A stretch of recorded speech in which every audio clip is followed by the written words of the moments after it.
It's a very good morning. It's a beautiful Monday, by the way, the 3rd of a new month, July. So let's enyangeni lephelile. Sibusele ngone lomuhle sikwamukele ehlelweni Kusile breakfast show. Sikukhumbude ukuthi ungayibukela ke na ka YouTube uma ngabe awukhoni kusibukela kubomabonakude. It's a very good morning for myself. I'm not alone. I'm with Lulu. Lulu, how are you this morning? I'm well. Njani Mnguni? Cool. Last month. Yeah, last month.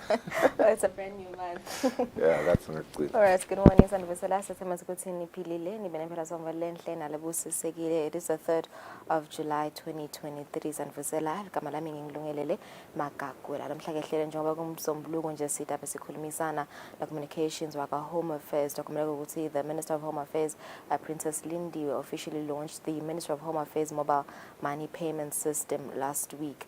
The initiative ke lena ihambisana nemgomo kahulumende ukuthi sakusetshenziswa nje debuchwephesha kuniketa lusito isiveni ngenhloso yokunciphisa emalayini etindzaweni letiniketa lusito. The Minister of Home Affairs mobile money payment system is an innovation that aims to streamline financial transaction and also provide convenient services to the citizens. Kukeke kwaba netinkinga ngomnyaka wa 2021 nakusendiwa imalungiselelo ekutfula lo hlelo kodwa ke litiko ligcine lephumelele njengoba lo hlelo lisebenza kahle kakhulu manje ngaphandle kwenkinga. Service amaswati nje sasiyakhona ukubhadalela ama-ID, ama-travel documents kanye nama-passports etingcingweni tabo ngekusebenzisa i-MTN mobile money. We'll be joined by Communications Officer at the Ministry Mlambo Dlamini. Let's get an insight on how the system works. Kanti ke sitaphinze sijoyinwe ngilinda Master Dlamini, our in-house sports analyst and journalist, kukhulumisa luhambo lelikhethelo lesive sihlangu semnikati lelihambile ke kuyawungenela indzebe ye-COSAFA Cup. Kuva nje ukuthi kulandzela emavi la khulunywe nguye coach Dominic Kunene ekutheni is very confident ukuthi lelicembu litawu not just participate but compete at a high level. Bathembisile ke ukuthi sive semaswati sitawujabula kakhulu ngeperformance yaso sihlangu semnikati ku-COSAFA Cup. Kanti ke ukulikhulumile nelisekela lamengameli wenhlangano lengameli omdlalo webhola lapha eVeni Steve Horton ukuthi le nhlangano beyisolo yakha likhethelo lesive lokutaba likhona ukuthi likhale phansi emidlalweni yenzebe ye-COSAFA.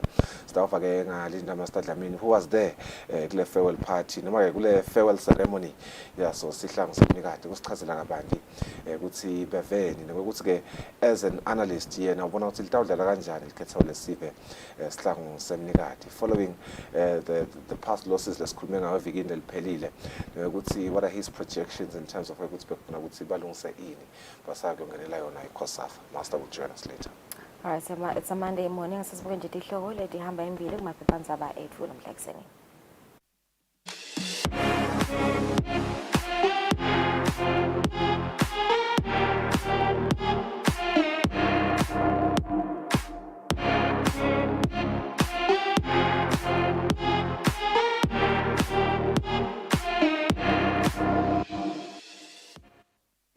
Alright, welcome back. Later, Mbili Pepanzabeni, Times of Eswatini.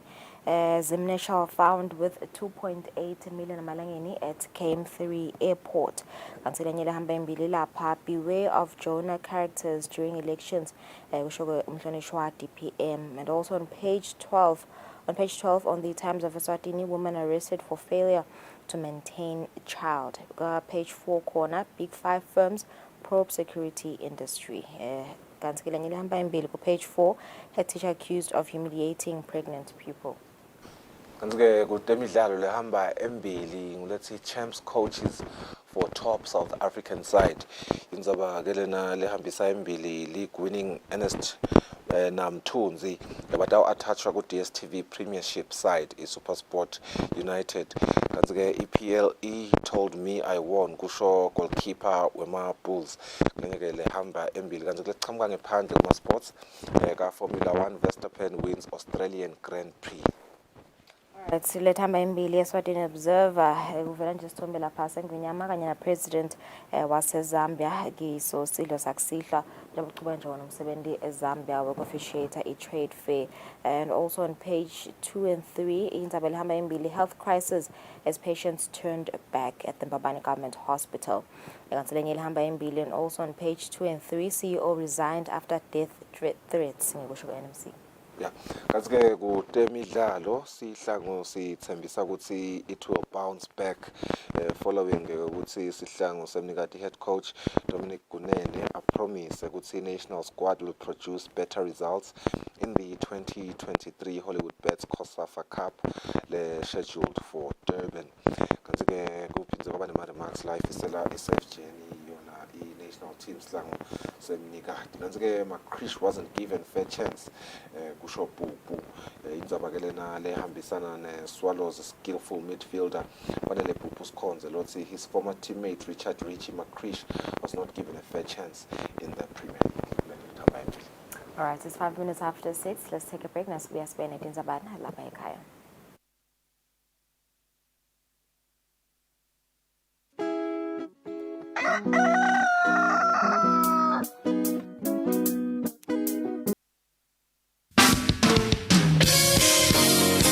Sehlelweni lethi lithini libandla siyambonga uNkulunkulu uhlelo liphindze libuyele emoyeni.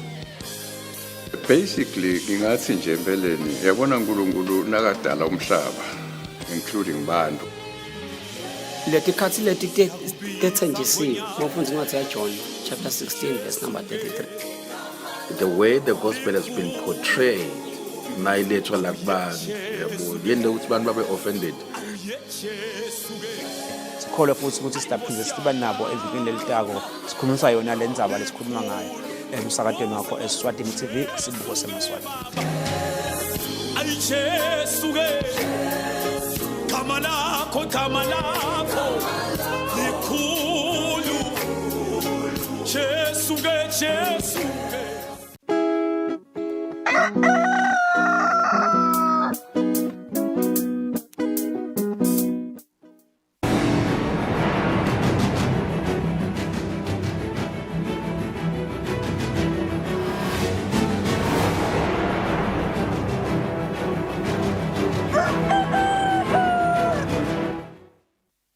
Mizuzu lesiphohlongo kubumbene insimbi yesithupha lomhla ekuseni asikwamukele tindzabeni talomuhla Kusile Breakfast Show.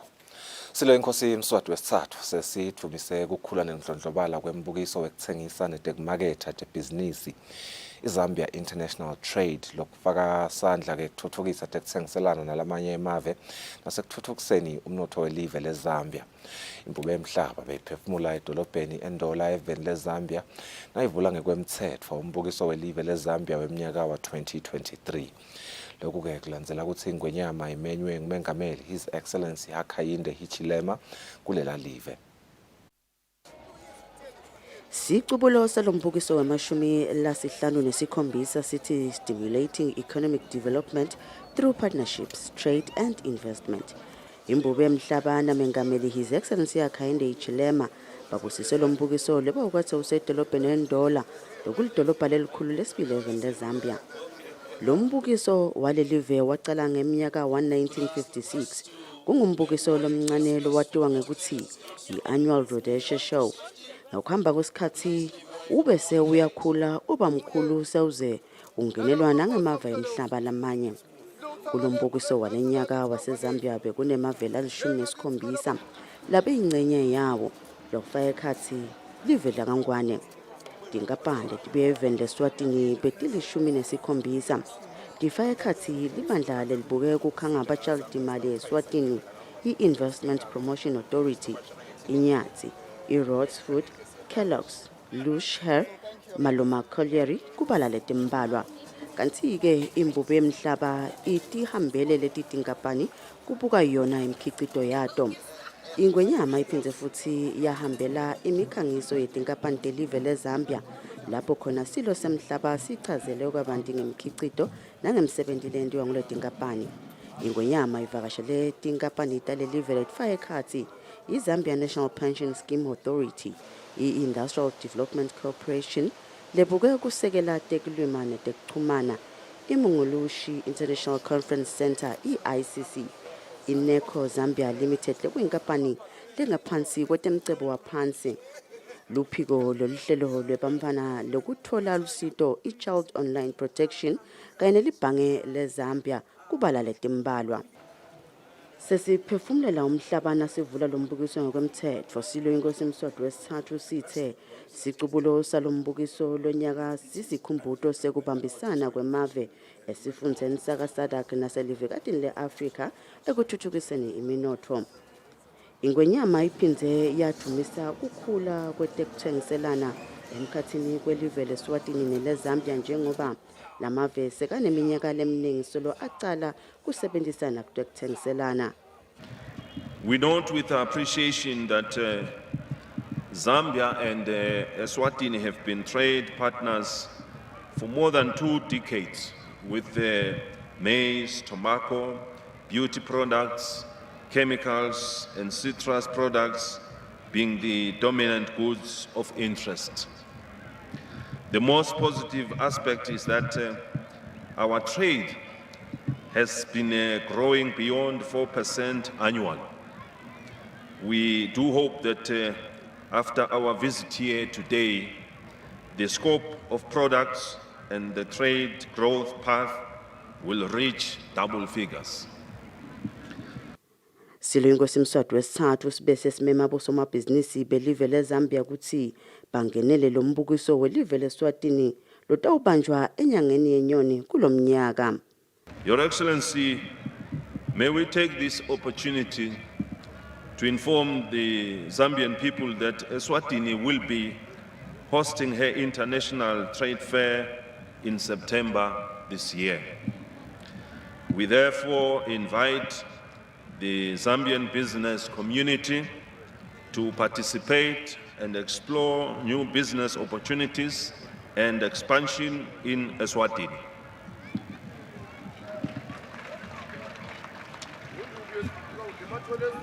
It is now my singular honor to declare the Zambia International Trade Fair 2023 officially open. I thank you. May the Almighty God bless us all. Siyabonga.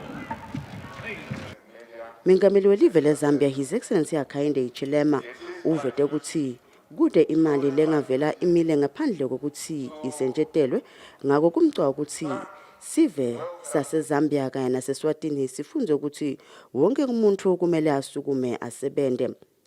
I visited you, Your Majesty, in Eswatini, and people work hard.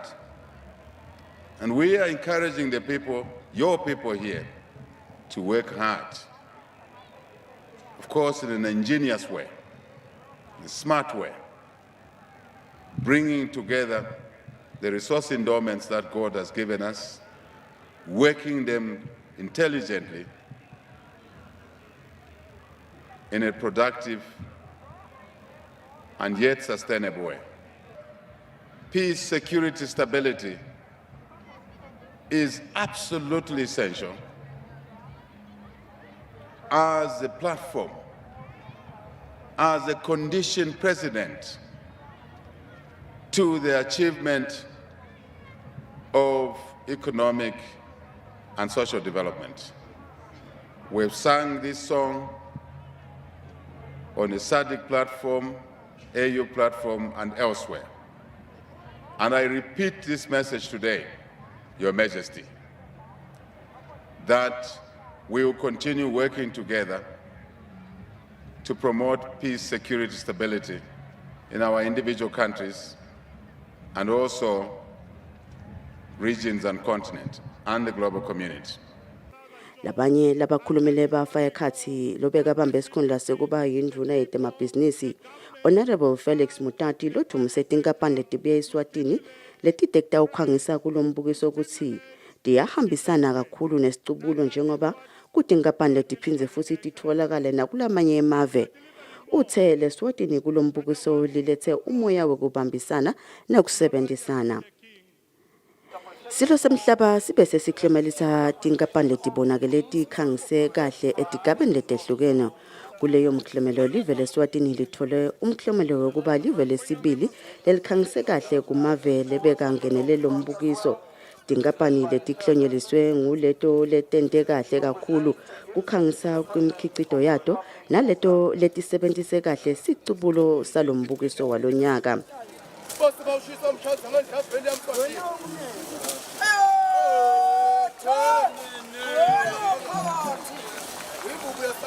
And there goes balloons and the Zambian flag to symbolize the trade fair. Ngakulokunye inkosikazi make lamagongo namkamangameli Her Excellency Shiwuyunji Chilema bavakashele indzawo yekugcina tilwane tasendle iChaminuka Game Reserve lapho bakhonjiswe kabanti ngetilwane letigcinwe kuleya ndzawo. Lolu hlangothi lotindzawo letinjena nguletinye tetindzawo temave ase-Afrika lekumele atisebenzise kuthuthukisa imnotho yawo. Silo inkosi Mswati wesithathu sisekhona lapha eZambia sike sasho ukuthi emave ase-Afrika kumele asebenzise umcebo wemvelo kuthuthukisa yona imnotho. Lena yindzawo lenetilwane letingetulu kwetinkulungwane letisikhombisa kanti letinye takhona nguleto letitholakala lapha eZambia kuphela. Edindzabeni kubika Pholile Maziya eLusaka eZambia. Silo inkosi Mswati wesithathu sithi luhambo lwaso lwaseVenle Republic of Zambia lutawusita kakhulu ukuthuthukisa buhlobo emkhatsini kwalamave esigabeni setekuthengiselana netebhizinisi. Ingwenyama bekade iphefumula ngesikhathi ivakashele emafemu latfolakala endzaweni yelive leZambia ekukhicita umnotfo iLusaka Multi-Facility Economic Zone. Lapho khona imbube beyisingethwe inkosikazi make lamagongo. Silo inkosi Mswati wesithathu sisingethwe inkosikazi make lamagongo sivakashele indzawo yetemnotho lapho kukanekise khona emafem iLusaka Multi-Facility Economic Zone. Lendzawo yakhiwa nguhulumende walelive ukufeza umgomo wakhe wekwakha amathuba emisebenzi nokuthuthukisa umnotho. Lendzawo inetinkampani letingamashumi le ingwenyama ivakashele letintsathu takhona. Ingwenyama bekade isingethwe ngumvanenkosi Lonkhokhela, umvanenkosi Thanzisile, Shifu Mabaleka, indvuna yetangephandle nekubambisana lamanye emave impungathuli idladla, nendvuna yetemabhizinisi netekuthengiselana manxeba khumalo, kanye nalonxusele live leSwatini Her Excellency Kusile kunene kubala labambalwa. Ingwenyama ivakashele ifem yekwakha tinatho iBig Tree Zambia Limited lephinze ithengisele lamanye emave lafaya ekhathi iZimbabwe, iDemocratic Republic of Congo neMozambique kubala lambalwa. Lenkampani inetisebenti letitinkulungwane letintsathu. Silo sichazele kwabanti ngalenkampani ngusema lochaze ngetigaba letintsathu talemikhiqido yalenkampani kute ifike emaphethelweni kube ngumkhiqido lothengisekako. Ilikhulu nemashumi layimfica nemfica 199 imikhiqido lethengiswa ngulenkampani. Lemikhiqido ifaya ekhathi emajusi naletinye tinatho letehlukahlukene. Imbube ivakashele ne-Trade King Zambia Limited lekhiqita tinsipho letitinhlobonhlobo letehlukene. Umphathi walenkampani umnumzane Pulana achazela ingwenyama kabanti ngalenkampani uthe ikhiqita insipho yekuwasha, timphahla leyimphuphu, yekuwasha titsha, ama-sanitizer kanye netinsipho tekuklina kubala imikhiqido lembalwa. Nayo lena nkampani ithengisa imikhiqido yayo ngephandle kwelive leZambia. Lenkampani iqashe tisebenti letitinkulungwane letimbili. Lenye ifem lebusiswe silo semhlaba kube yiKaida Ceramics Zambia Limited lekhiqita ema-tiles elubonza nema-tiles aphansi. Umphathi walenkampani Asahan Du achazela ingwenyama uthe ngelanga lenkampani ikhiqita ema-tiles langu-45,000 square kilometers kuya ku-50,000 square kilometers. Umkhiqido wayo iwuthengisela nakulamanye emave lafaya ekhathi iNingizimu Afrika, iMalawi kunye neMozambique kubala lambalwa. Kanike futhi iqashe tisebenti letingetulu kwenkulungwane. Emashumi lasikhombisa ekhulwini kulendzawo yeLusaka South Multi-Facility Economic Zone, tinkampani letisungulwe khona lapha eZambia, bese kuthi letingemashumi lamathathu ekhulwini tekuqhamuka. Lendzawo lekutshalwe kiyo timali letilinganiselwa emakhulwini lasithupha etigidzi temadola America yacala kusebenta ngemnyaka wa 2015. Silo inkosi Mswati wesithathu siphefumulela umhlaba sithumise umsebenzi lesewentiwe ngolelive ekwenteni siqiniseke ukuthi lendzawo iba impumelelo futhi iyawufeza umgomo welive. Silo sithi kulolivakasho live leSwatini likhonile kubona ukuthi ngumiphi imikhiqido ledzingwa live leSwatini lesuka lapha even leZambia. Well, certainly the coming here is to know what kind of products that they produce. And now that we know that these are the produce, because we have not yet started doing exchange of trade or buying the stuff from here, but now that we know this, especially these two companies or these companies here in the science park, which they've got different types of things which they produce. These things which they produce, we also need them in Eswatini. So the reason that we have come here is to familiarize ourselves with what are the facilities on the ground here in Zambia, which it means now we can take all the information and go back to Eswatini and work out the arrangement and to see how we can trade amongst ourselves between the two countries.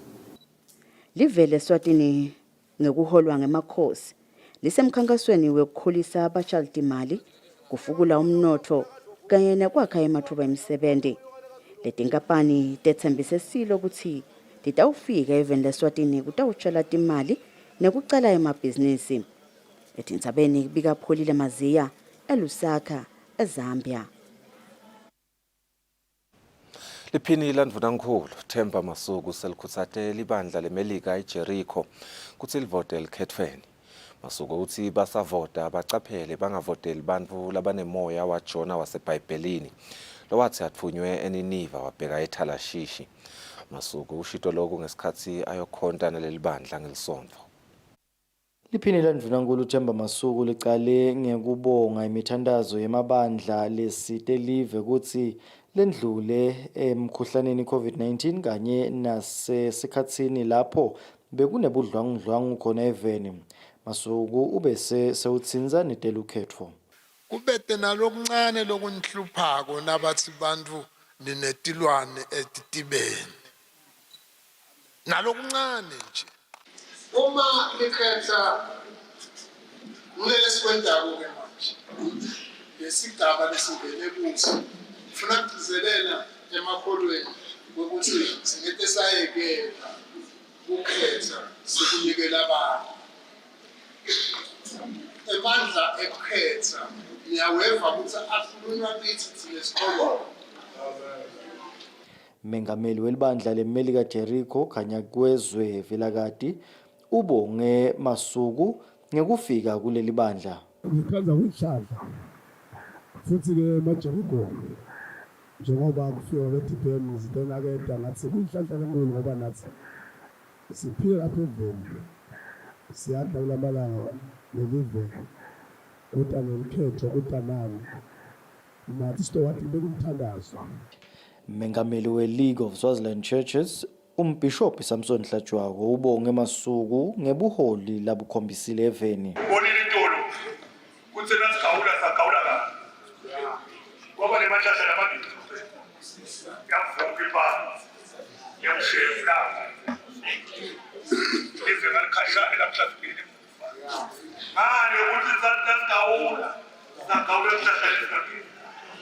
Inkundla yakugege nayo ibonge uhulumende ngekuletha lusito lwekubhalisa titifiketi kiyo kuze kuthi sive sisitakale.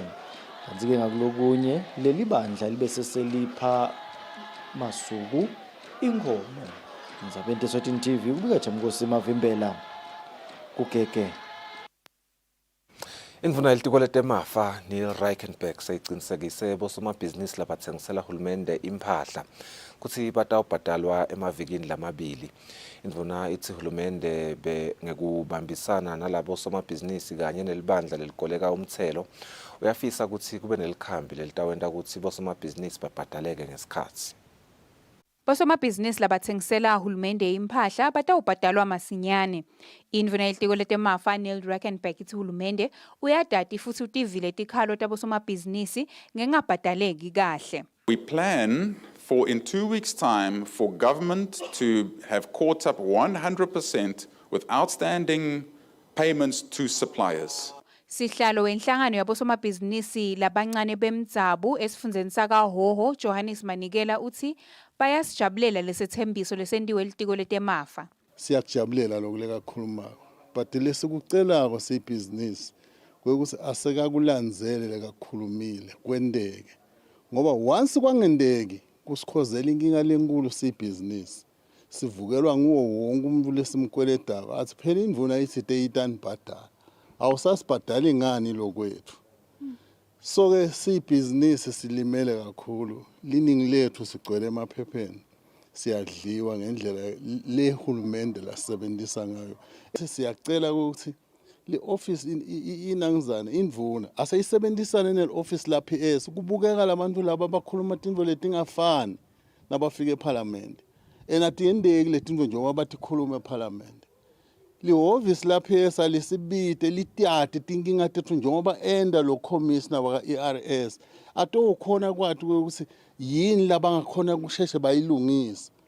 Inhlangano yaka-Facebook ingilenye yetinhlangano letimbambisako uhulumende ekubhadaleni umthelo njengoba ingulenye yetinkampani letfole kubongwa emcimbini wekubonga emabhizinisi labhadala kahle umthelo. Etindzabeni kubika Sondomlangeni nginathamba Shabangu eMbabane. Njengoba sisekhathi nekhathi nebusika emakhada ashubisa umkanja inkosikazi yesilo semhlaba Makela Nkhambule sembathise abantu labadzala elisangweni ngetingubo takanokusho kuteke nabo batofuthumala lokhu kwendeke ngesikhathi kwethulelwa sive sasensangweni babesikhulu sibona ngaye lekunguye losatawubuka lendzawo yasensangweni. Kube injabulo yodwa isiven sasensangweni ngesikhathi sethulelwa babesikhulu sibona ngaye lo seyato ubaliso lengonyama kule yandzawo nakuleyo yasesigombeni lo wethule babesikhulu ngumlava Dlamini kanti lokhulumele indlungulu nguJojo Dlamini lo yale sive kanjena lasikwa leli lasikwa ngumhlahlo kaVlakade alithatha enzingeni kunkosikazi yenzingeni kulanyanza ngiyabeva nje lesebathatfuba kukithila likhale enkosi lingaba lemuntu likhale enkosi lingaba lemuntu kuyagangeka sikhulu sibese sembathisa abantu labadzala ngetingubo letibuya enkosikatini Makela Nkhambule kanti sive sibonge sagangatha enkosini ngekubabusisela babesikhulu kanye nekubembathisa. Sikhuliseleni kahle ke lo mntwana enkosi wethu akasuye wethu sikhuliseleni kahle mntwana enkosi bacaphele labaseceleni kwakho ungahambe kudla noma ngabe yini tadidla ticoco uthi uziphethana bathi umntwana lo muhle ngilothandzako kukhutwa nekusolwa ngoba kusho ukuthi loyo mfana loyo ke uyathandza kuqondzisa. Etindzabeni te-Eswatini TV ngumbongo Dube ensangweni. Emaswati lalima umbila sekangakhona kumikisa umbila enkampanini lethengisa umbila nemabhontshisi National Maize Corporation ngokusho kwemphathi walenkampani Mavela Avilane emadepot lasetifundzeni atawucala kwemukela umbila kusukela ngemsombuluko futhi ke atawuvulwa onke bilana uthi lenkampani ifise kusonzela kubo balimi bangangeni etindlekweni letengetekile. Porque siyawavula onke nje kusukela ngemsombuluko mhla ka3 jana after July 2023 onke amadepots ka-NMC yatabe yavulile after kwemukela umbila webalimi siwavulelani ke sifuna kusonzela kubo balimi ukuthi bangabi solo bahamba ama distance lamathe bamikisa umbila kumathapha kodwa sithi asisonzele kiwo sokhona ukuthi batokhona ukuthi banciphise indleko tekutransport futhi ke operation the stop nje sikhona futhi neke ukuthi labo lesikhona ukubalandzela umbila sibalandzele sibalethele ka-NMC nabo ke labakhona ukuthi batilethele ka-NMC nabo siyaba encourage because sibeke ne-incentive etikwalo ukuthi nawutilethele per ton wembila lotilethele ngetulu kwalo 5400 emalangeni lesakubhadala wona lithani saphe sikunethe 300 per ton lokho ukuthi wena utilethele lo mbila lakithi so sibuka ukuthi lokho i-incentive mhlambe letawu kekhanga ebalimi bangangwane iphinze ibazuzise nabo lo 5400 emalangeni ke iprice lestabe sibanika yona nyalo until i-review umhlangano wokureviewa i-price by the marketing advisory committee uhlelelwe mhla ka-12 July kule nyanga letako and asathi ukuthi itawufike i-review ke yehle noma ikhule kodwa nje ama-farmers atawu-informa in time but we can only say to farmers let them take advantage of the price mhlambe lesesetulu nyalo bakhona ukuthi umbila wabo bawumikise kulama depots ethu. Inhlangano i-Rotary Club of Mbabane seyiphe bantfwana labangetulu kwetinkhulungwane letine tindvote kuti ihlobisa ematinyo kude atobangu laphephile. Lenhlangano iphela bantfwana kulandzela kutsi ngenyanga yamabasa yaletsa bodokotela etikolweni letingephansi kwenkhundla yasemafutseni kutawucwaninga abaphindze balaphe labo labanenkinga yematinyo. Bantwana besikolo emafutseni Nazarene Primary School behlulekile kubamba injabulo yabo nabaphiwa tipho tekuhlobisa ematinyo labamukeliswe tona inhlangano i-Rotary Club of Mbabane ibambisane nenkampani iGulp Eswatini. Dokotela Thethelela Mthethwa uchaza ngalomkhankaso wenhlangano yakhe netinini tayo. Examine bantwana labangu around 4,000 sasesiyabathatha sesibayisa kaBhudla lapho safike sabathithela khona sithithe about 700 abantwana bayadzinga lokuthi sibafundzise mayelana nematinyo nekuthi aphathwa njani nekuthi kufanele bese sesibanika emticupho ukuze ukuthi kuto preventa letinkinga tematinyo letinjengekubola kwematinyo. Umphathi wenkampani iGulp Bruno Marcus uthi kunakekela impilo yemntwana kuqinisekisa likusasa lelihle lelive. We as Gulp, we feel part of our communities and we strive to contribute or to support whatever is the need. Children are everywhere and they are the future, so we are keen to target the children to help them to develop their quality life and knowledge so that they can grow and have more opportunities for their future. Tilishumi tikolo letithole lesipho sekuhlobisa ematinyo kanti letinye tinkampani letifake esandla kulomsebenzi tifaka ekhatsi yaka Old Mutual, Inhlonhla na Conco. Etindzabeni te-Eswatini TV kubika Mbongwa Dube emafutseni.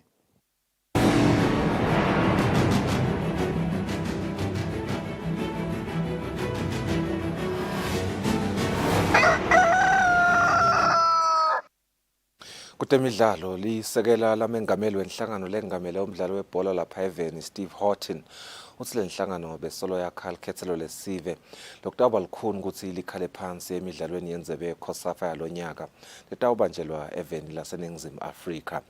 Horton bekakhuluma ngesikhathi yamelele emengameli walenhlangano nakavalelisa likhethelo lesive sihlangu semnikati kuya kuyongenela indzebe yeCOSAFA letocala ngalesithathu evikini lelitako. Nalo nyaka likhethelo lesive lemidlalo webhola sihlangu semnikati sitawuba ingcenye yemave latongenela indzebe yeCOSAFA eVeni laseNingizimu Afrika edolobheni laseThekwini. Sihlangu singenela indzebe yeCOSAFA nje sibuya kokhala phasi kuThogo emidlalweni ekuhlungela indzebe yeAfrica Cup of Nations. Kanzi kukhala phasi kwesihlangu kusho ukuthi bebasolo basalungisa ngekusho kwelisekela lamengameli walenhlangano. We know the nation has been wanting a result, but the result akamanje akiphelele. Start ngalokho kuphinda le squad for the proper personnel betakunika lama-result. Simbambisile le coach nebandla lakhe the technical committee ukuthi nibe khona namhlanje. We know ukuthi nidasirepresenta kahle. It's just that bengisengakajeli kahle. We know ukuthi ndawufika kuma-final. Umqeqeshi wesihlangu Dominic Kungene uthi lokungenani bafisa kufika kumancama lendzebe laphenza amvumela nakapteni wakhe Elindo Mkhonta. Sisaya kule tournament ungaba kuthembisa nje president lo ukuthi sifise kudlala sifike esigabeni lesingcono kunalesi lesike sadlala kiso. Igroup lelikhulu lelesikiyo kepha kasicala ukungena egroupini lelikhulu. Sike sayitfola sadimisela sasebenza. Lesikufisile nyalo ukuthi sidlale kahle kakhulu kube singaze siyofika ngisho ekugcineni ngekutimisela lokukhulu kwethu sitawuthi khanda sesifikile lapho sifise kufika khona. Sihlangu sitawucala sidlale neBotswana ngalesithathu bese sidlala neNamibia ngempela somvu letako bese sigcina nebafana bafana kanzi lohola libandla leliya kuCOSAFA ngusihlalo webhola yaseshiselweni Bhekani Khumalo. Lobikelo umsakati Eswatini TV kutemidlalo ngilinda Dlamini naphathizwe Msibi Kalobamba. Kwesikhathanyalo sithatha simo selitulo sibahlo right market nasibuya lungelele uhlala phansi nebelitiko laka Home Affairs.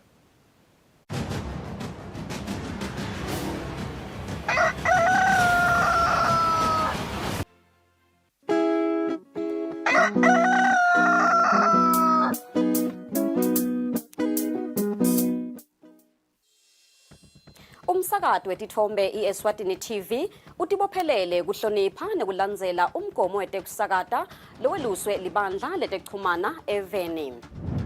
Ngephansi kwalomgomo sitimisele kusakata tindzaba letenteka ngaleso sikhatsi tindzaba letide emagama lacosheme letitsembekile letitsintsa tonke tinhlangothi naletisebaleni kusukela kutepolitiki, tetemphilo, tekulima, tetinkantolo netemhlaba wonke jikelele siniletsela tindzaba njengoba tinjalo ngaleso sikhatsi letenteka ngaso.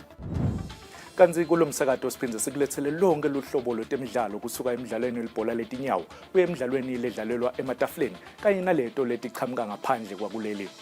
Leti tindzaba lotiletselwa ngumsakazo wetithombe iEswatini TV.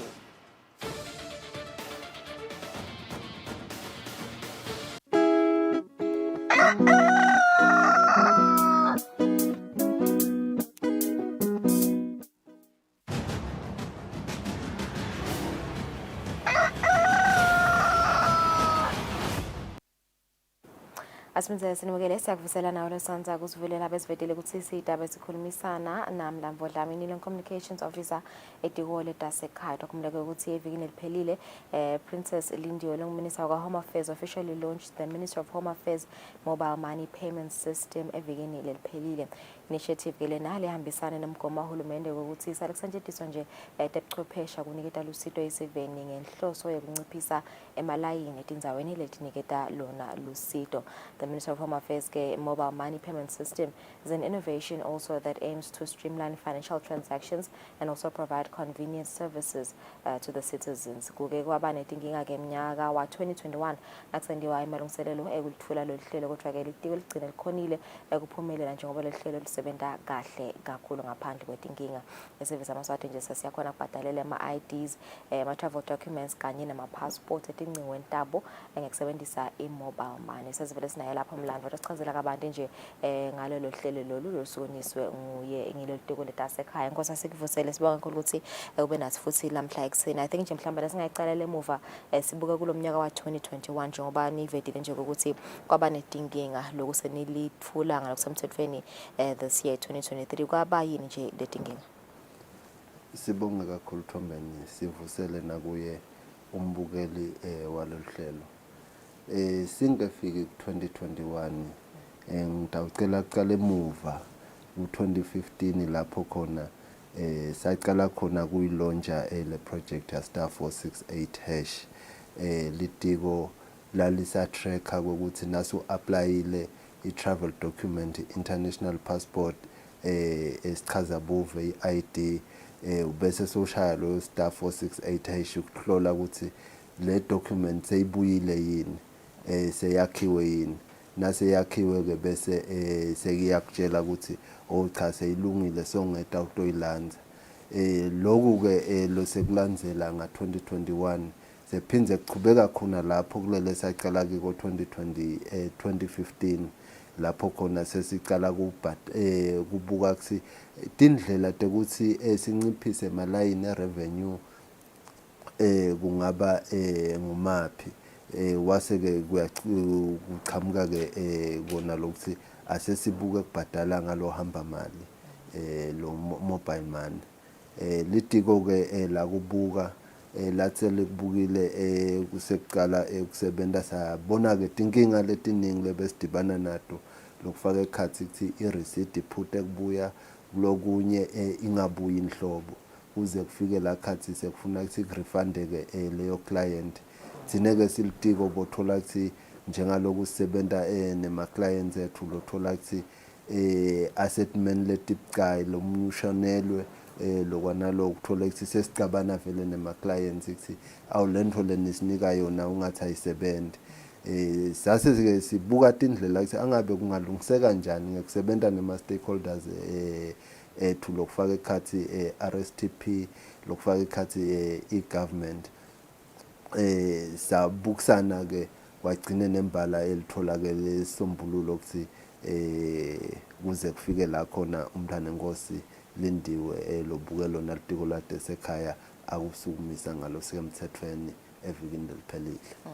Kubona nje ngokuthi vele ngabe lolu hlelo lisebenza kanjani kahle kahle ngibhadala nini le mali le mhlawumbe le ID noma le passport ngibhadalana sengikhona le emahofisini noma mhlawumbe nje ngiyabhadalela nje ngihlele ekhaya engithi hayi namhlanje ngifuna ka home affairs ngifuna yonke ID ngifuna yonke passport injani nje le process just take us through nje ngokuthi kwendeka kanjani.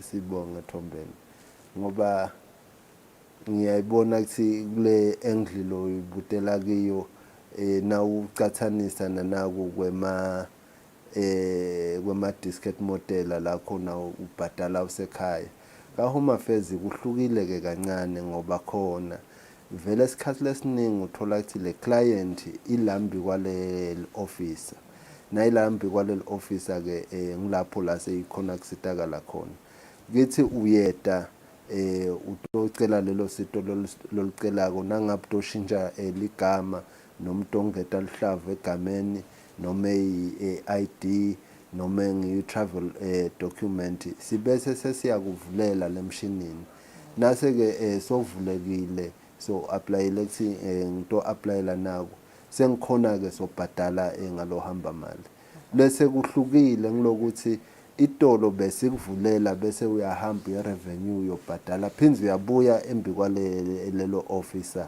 lelo kusitako lamuhla ke sovele nje uhlale lambi kwalelo officer nase kufanele ubhadale uthathe icingo lakho ubhadale likusite ucede uphume uphuma nalo lisito botolfoni kanjalo nje awukalula kanjalo so abuya khona ni kumbhadalela lo mnyimo mfungosi noma mhlambe la kulama research xa ufuna kubonakale leligama lami lihambisane nale lamaphepha abo registration noma mhlambe ngakhona ni kumbhadalela lo mnyimo mfunga ngalo mobile money wami uyakhona indlela lelula lena ngibekise nje uthuma umntwana wakho ukuthi awu hambe uyothatha isichazabuvu wena usekhaya uyefika embi kwel-officer liyamvulela umshini so uyabika ukuthi awu make ngicela salungibhadalela likhulu lemalangeni so uyabhadala wena uhlele ekhaya iyaphuma ireceipt uyamniketa umntwana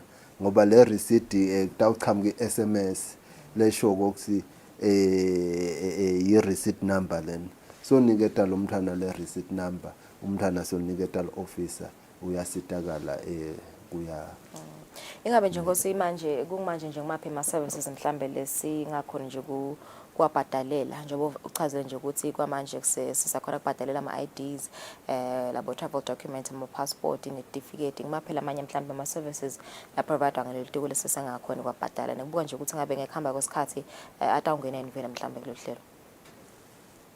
Ngibonga Thombeni ngingacala ngekuchaza lawo labhadalelekako manje cishe onke aka civil registration angala elibhalusweni lokufaka ekhathi certificate sekutalwa emalate ngoba phela khumbula ukuthi i-current lesilo senda within 60 days sona simahala certificate sekuthathana kushintsha kwamagama kushintsha noma kwalolo hlavu la sikubita ngabo alteration travel document konke lokho uyakhona ukubhadalela ngahamba mali lecishe singakhona ukubhadalela kulesikhathi manje ngilokufaka ekhathi ema permits nema international passports kepha ke silitiko njengaloku nayo umntana enkosi uthi tena kusukumisa washo ukuthi konke sifiso sakhe ukuthi konke lokutholakala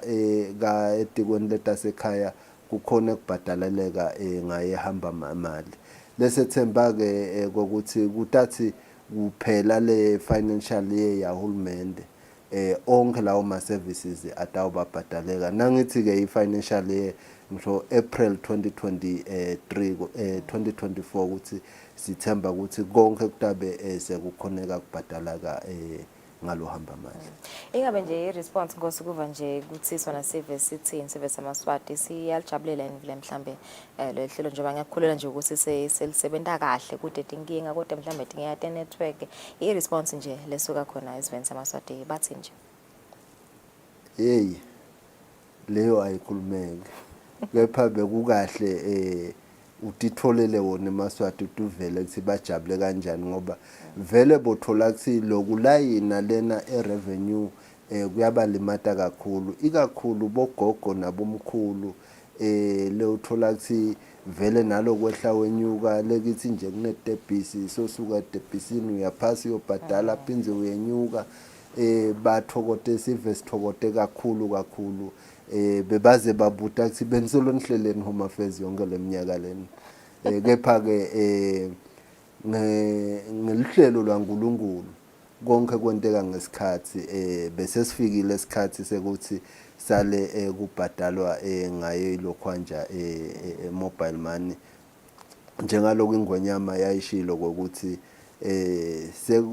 sesiya ku first world ku first world ke imali asisayiphathi ngesandla sevele kusebente kuswipe kusebente kusi ubhadale ngawo umoya ngato tonke indlela lothola ukuthi kubhadaleka ngato sithokote kakhulu sive Thombeni kubuda nje ngokuthi indzaba yama charges yona ingabe ataba khona ni extra charges ngoba siyathi ukuthi yonke info mhlambe nawe yenda ngaye ngebuchwepheshe ma transact nje kuba khona lawo ma charges ingabe kulohlelo lolu kukhona mhlambe ama extra charges service amaswati lesitaw charge wona ukuthi nje sengisebenzisile service le mhlambe kukhona imali lo 20 cents leyo 1 lilangeni lo tawuthathwa emalini yami abakhona ngoba tinto letifana netfaka itechnology vele tinako lokuthi uthole ukuthi kukhona zukwana lomncane lomphosa kule service provider kuze kuthi kuta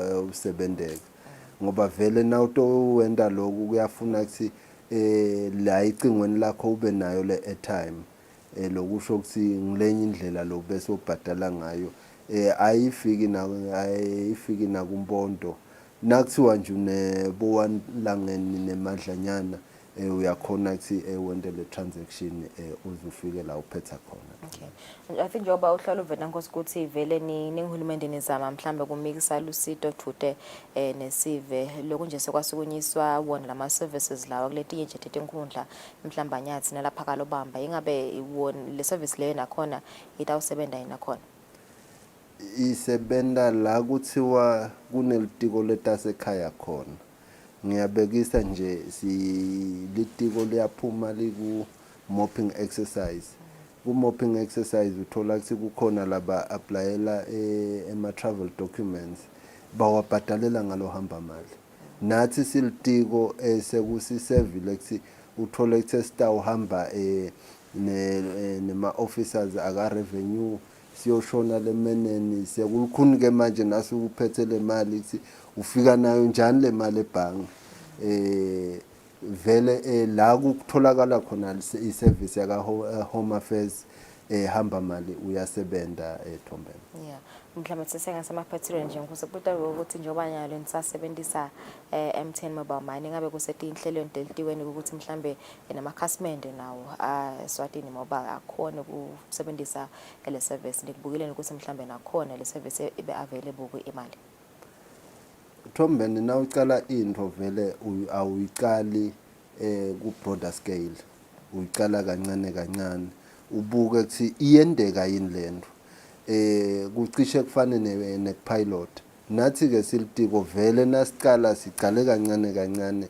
lamanye ama service providers sisatawukhulumisana nawo sibone ukuthi angena njani kule system singathembisa sive ukuthi esemalangeni letako sitabe vele simemedela ukuthi mhlawumbe nabo swazi mobile sebangenile nalawa ama service providers ngoba lesimcoka ngako thina silitiko kusita sive kokuthi konke kwendeke kube lula esiveni ungathi ngoba wena unaswazi mobile ungasakhoni ukubhadala kepha ke lokho siyathemba ukuthi masinyane kutawube sekutawuba impumelelo. Yeah, kunjalo ngosakudingeka mos internet ngisho noma lo mdzala lona sigedlemba noma lona eliciko le internet yakhona kusebenzisa le service. Awuvele sigedlemba kusebenta yena ke kakhulu lale bange balithathe bafana.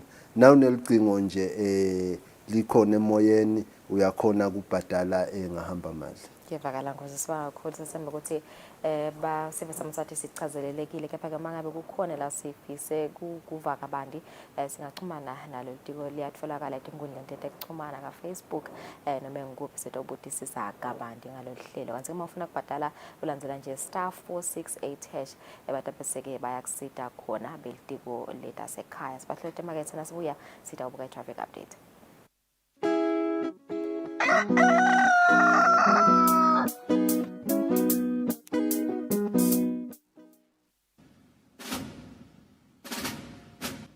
Nene bekunene kusetandleni tesive ukuthi imimango ingagcini kukampunzi edla emini sive sakangwane nebantu labakhethe kuhlala Eswatini abaphile ngekukhululeka nekuthi kubete lo nyathelo lilungelo lalabanye egameni lekufuna lilungelo lakhe. Sive asikhumbule ukuthi emaphoyisa bomake nabobabe labatinikele kwenta siqiniseko ukuthi wonke umuntu lonempahla yakhe ingacekelwa phansi ngulomunye. Wonke umuntu akahlale ngekuthula nangaphandle kokwesaba tindwe letingatiwa. Emaphoyisa ngekulandzela nekushiqilela umthetho athi into yemuntu ayibe ngeyakhe umuntu. Sive asijinge siwabambise siphinde siwasekele emaphoyisa emsebentini wawo. Kude emalungelo aso sive osomabhizinisi kanye nebantu labasebentako anganyatheleki. Khona-ke imimango itawukwakha nemakhaya akhulise bantwana ngaso sandla lesiya emlonyeni. Emaphoyisa naso sive abasebente ngebudlelwane nangekubambisana kulwa nebucala netingoti temgwaqo.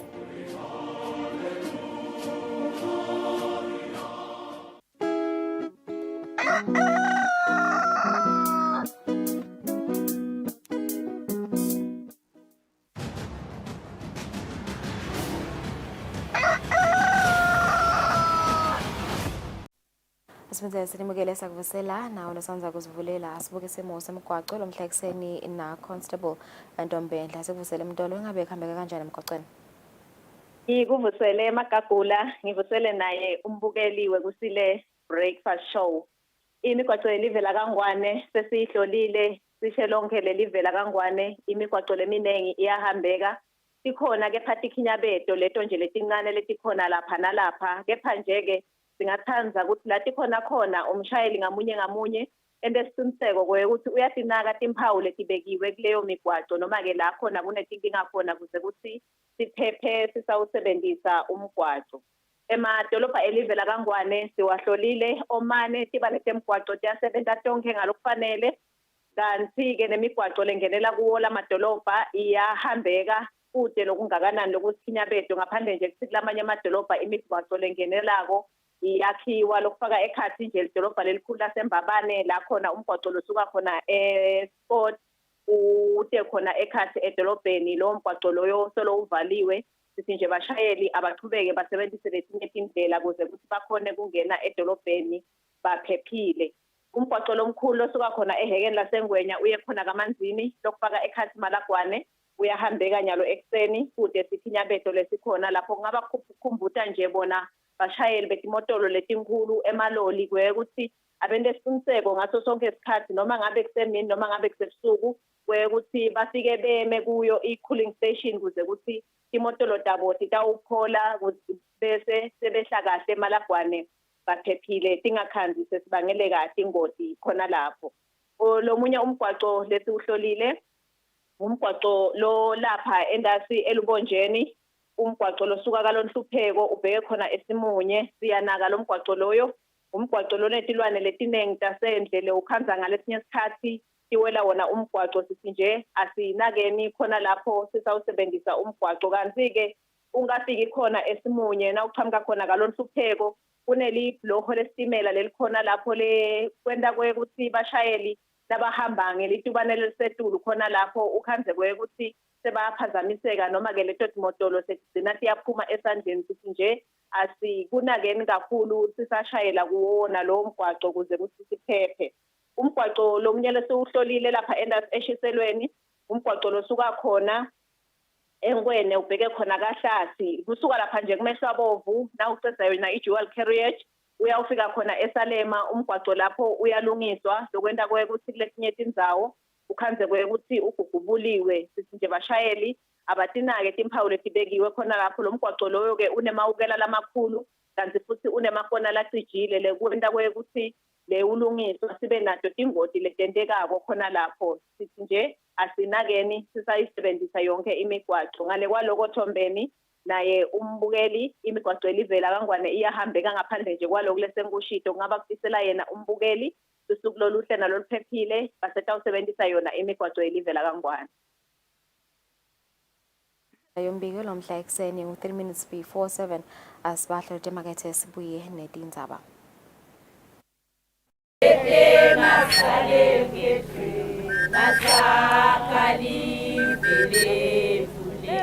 Sive sasengculwini sesibhalisile bhaliseke kahle sinibonga kakhulu sesingena ke nyalo esigabeni sesibili sekuhlakula lamagama labhalisiwe kubuka ukuthi liphile ningalati liphile nilatiko sitakubita sive kusukela mhla ka 22 June kuya ku 12 July kutabe kuhlungwa lamagama labhalisiwe ukuthi angawo yini nine bekunene. Yebo nduna ngumbonile nje lomunye lapha ephepheni kuthiwa wakasmuggling ngapha umuntu wakasmuggling kodwa la engculini ungakubi uliqinisile kufuneka sikubukisise lokho ngoba labantu ngibo laba labasonela lolukhetho sicela ukuthi nduna ukusebenze kakhulu lokho kokwathi ukuthi sikhethe abantu lokungibona abafanele kulomphakathi. Maswati lamahle asambeni siyohlakula loluhla kwenta isiqiniseko ukuthi imininingwane yethu ibhaliseke kahle.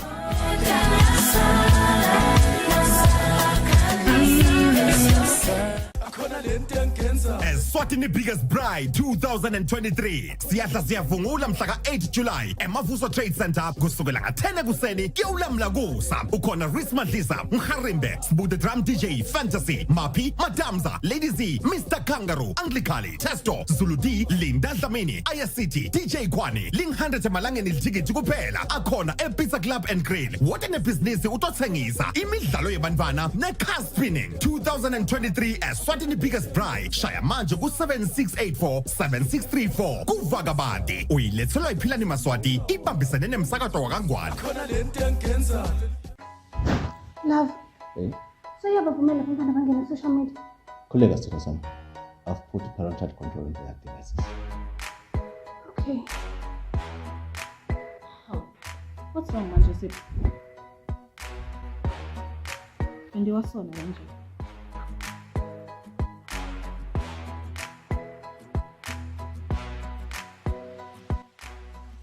Let's report this account.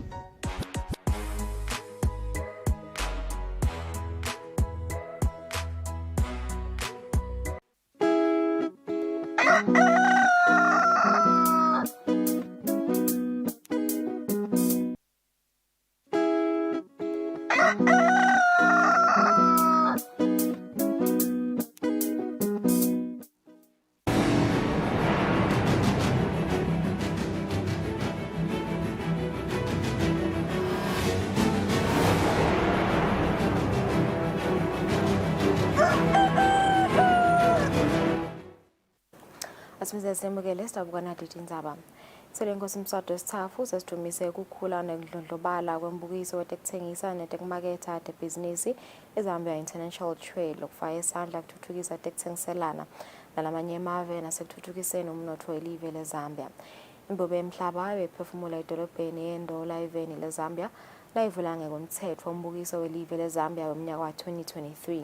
Lokho kulandzela ukuthi ingwenyama imenywe ngumengameli Hakainde Hichilema kulela live. Sicubulo salombukiso wamashumi lasihlanu nesikhombisa sithi stimulating economic development through partnerships, trade and investment. Imbube emhlabana mengameli His Excellency Hakainde Hichilema babusise lo mbukiso lebawukwathi usedolobheni endola lokulidolobha lelikhulu lesibili leZambia. Lo mbukiso walelive waqala ngeminyaka 1956 kungumbukiso lomncane lowatiwa ngekuthi i-annual Rhodesia Show. Ngokuhamba kwesikhathi ube sewuyakhula uba mkhulu sewuze ungenelwa nangemava emhlaba lamanye. Kulo mbukiso walenyaka waseZambia bekunemavela ali-17 labe ingcenye yawo lokufaka ekhathi live lakangwane. Tinkapani tibuye eveni leSwatini betili-17 tifaka ekhathi libandla lelibuke kukhanga abatshal'timali eSwatini, i-Investment Promotion Authority, iNyatsi, i-Rhodes Food, Kellogg's, Lush Hair, Maloma Colliery kubala letimbalwa. Kanti-ke imbube yemhlaba itihambele leti tinkampani kubuka yona imkhicito yato. Ingwenyama iphindze futhi yahambela imikhangiso yetinkampani telive leZambia lapho khona silo semhlaba sichazele kwabantu ngemkhicito nangemsebenzi lenziwa ngule tinkampani. Ingwenyama ivakashele tinkampani talelive letifaka ekhathi iZambia National Pension Scheme Authority, i-Industrial Development Corporation, lebuke kusekela tekulima netekuchumana, iMungulushi International Conference Center, i-ICC, iNeco Zambia Limited lekuyinkampani lengaphansi kwetemcebo waphansi. Luphiko loluhlelo lwebantfwana lokuthola lusito i-Child Online Protection kanye nelibhange leZambia kubala letimbalwa. Sesiphefumulela umhlaba sivula lo mbukiso ngokwemthetho. Silo inkosi Mswati wesithathu sithe sicubulo salombukiso lonyaka sisikhumbuto sekubambisana kwemave esifundzeni sakaSadak naselivekatini le-Afrika ekuthuthukiseni iminotho. Ingwenyama iphindze yathumisa ukukhula kwetekuthengiselana emkhathini kwelive leSwatini neleZambia njengoba lamave sekaneminyaka leminingi solo aqala kusebenzisana kutekuthengiselana. We note with appreciation that Zambia and Eswatini have been trade partners for more than 2 decades with maize, tobacco, beauty products, chemicals and citrus products being the dominant goods of interest. The most positive aspect is that our trade has been growing beyond 4% annually. We do hope that after our visit here today, the scope of products and the trade growth path will reach double figures. Silo inkosi Mswati wesithathu sibese simema bosomabhizinisi belive leZambia ukuthi bangenele lo mbukiso welive leSwatini lotawubanjwa enyangeni yenyoni kulomnyaka. Your Excellency, may we take this opportunity to inform the Zambian people that Eswatini will be hosting her international trade fair in September this year. We therefore invite the Zambian business community to participate and explore new business opportunities and expansion in Eswatini.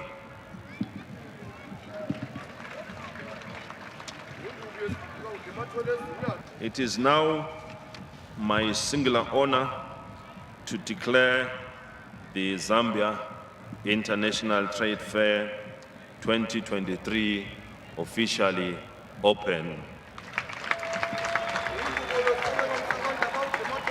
I thank you. May the Almighty God bless us all. Siyabonga. Mengameli welive leZambia His Excellency Hakainde Hichilema uvete ukuthi kude imali lengavela imile ngaphandle kokuthi isentshetelwe ngako kumcwa ukuthi sive saseZambia kanye naseSwatini sifunze ukuthi wonke umuntu kumele asukume asebende. I visited you, Your Majesty, in Eswatini, and people work and work hard. And we are encouraging the people, your people here, to work hard. Of course, in an ingenious way, a smart way, bringing together the resource endowments that God has given us, working them intelligently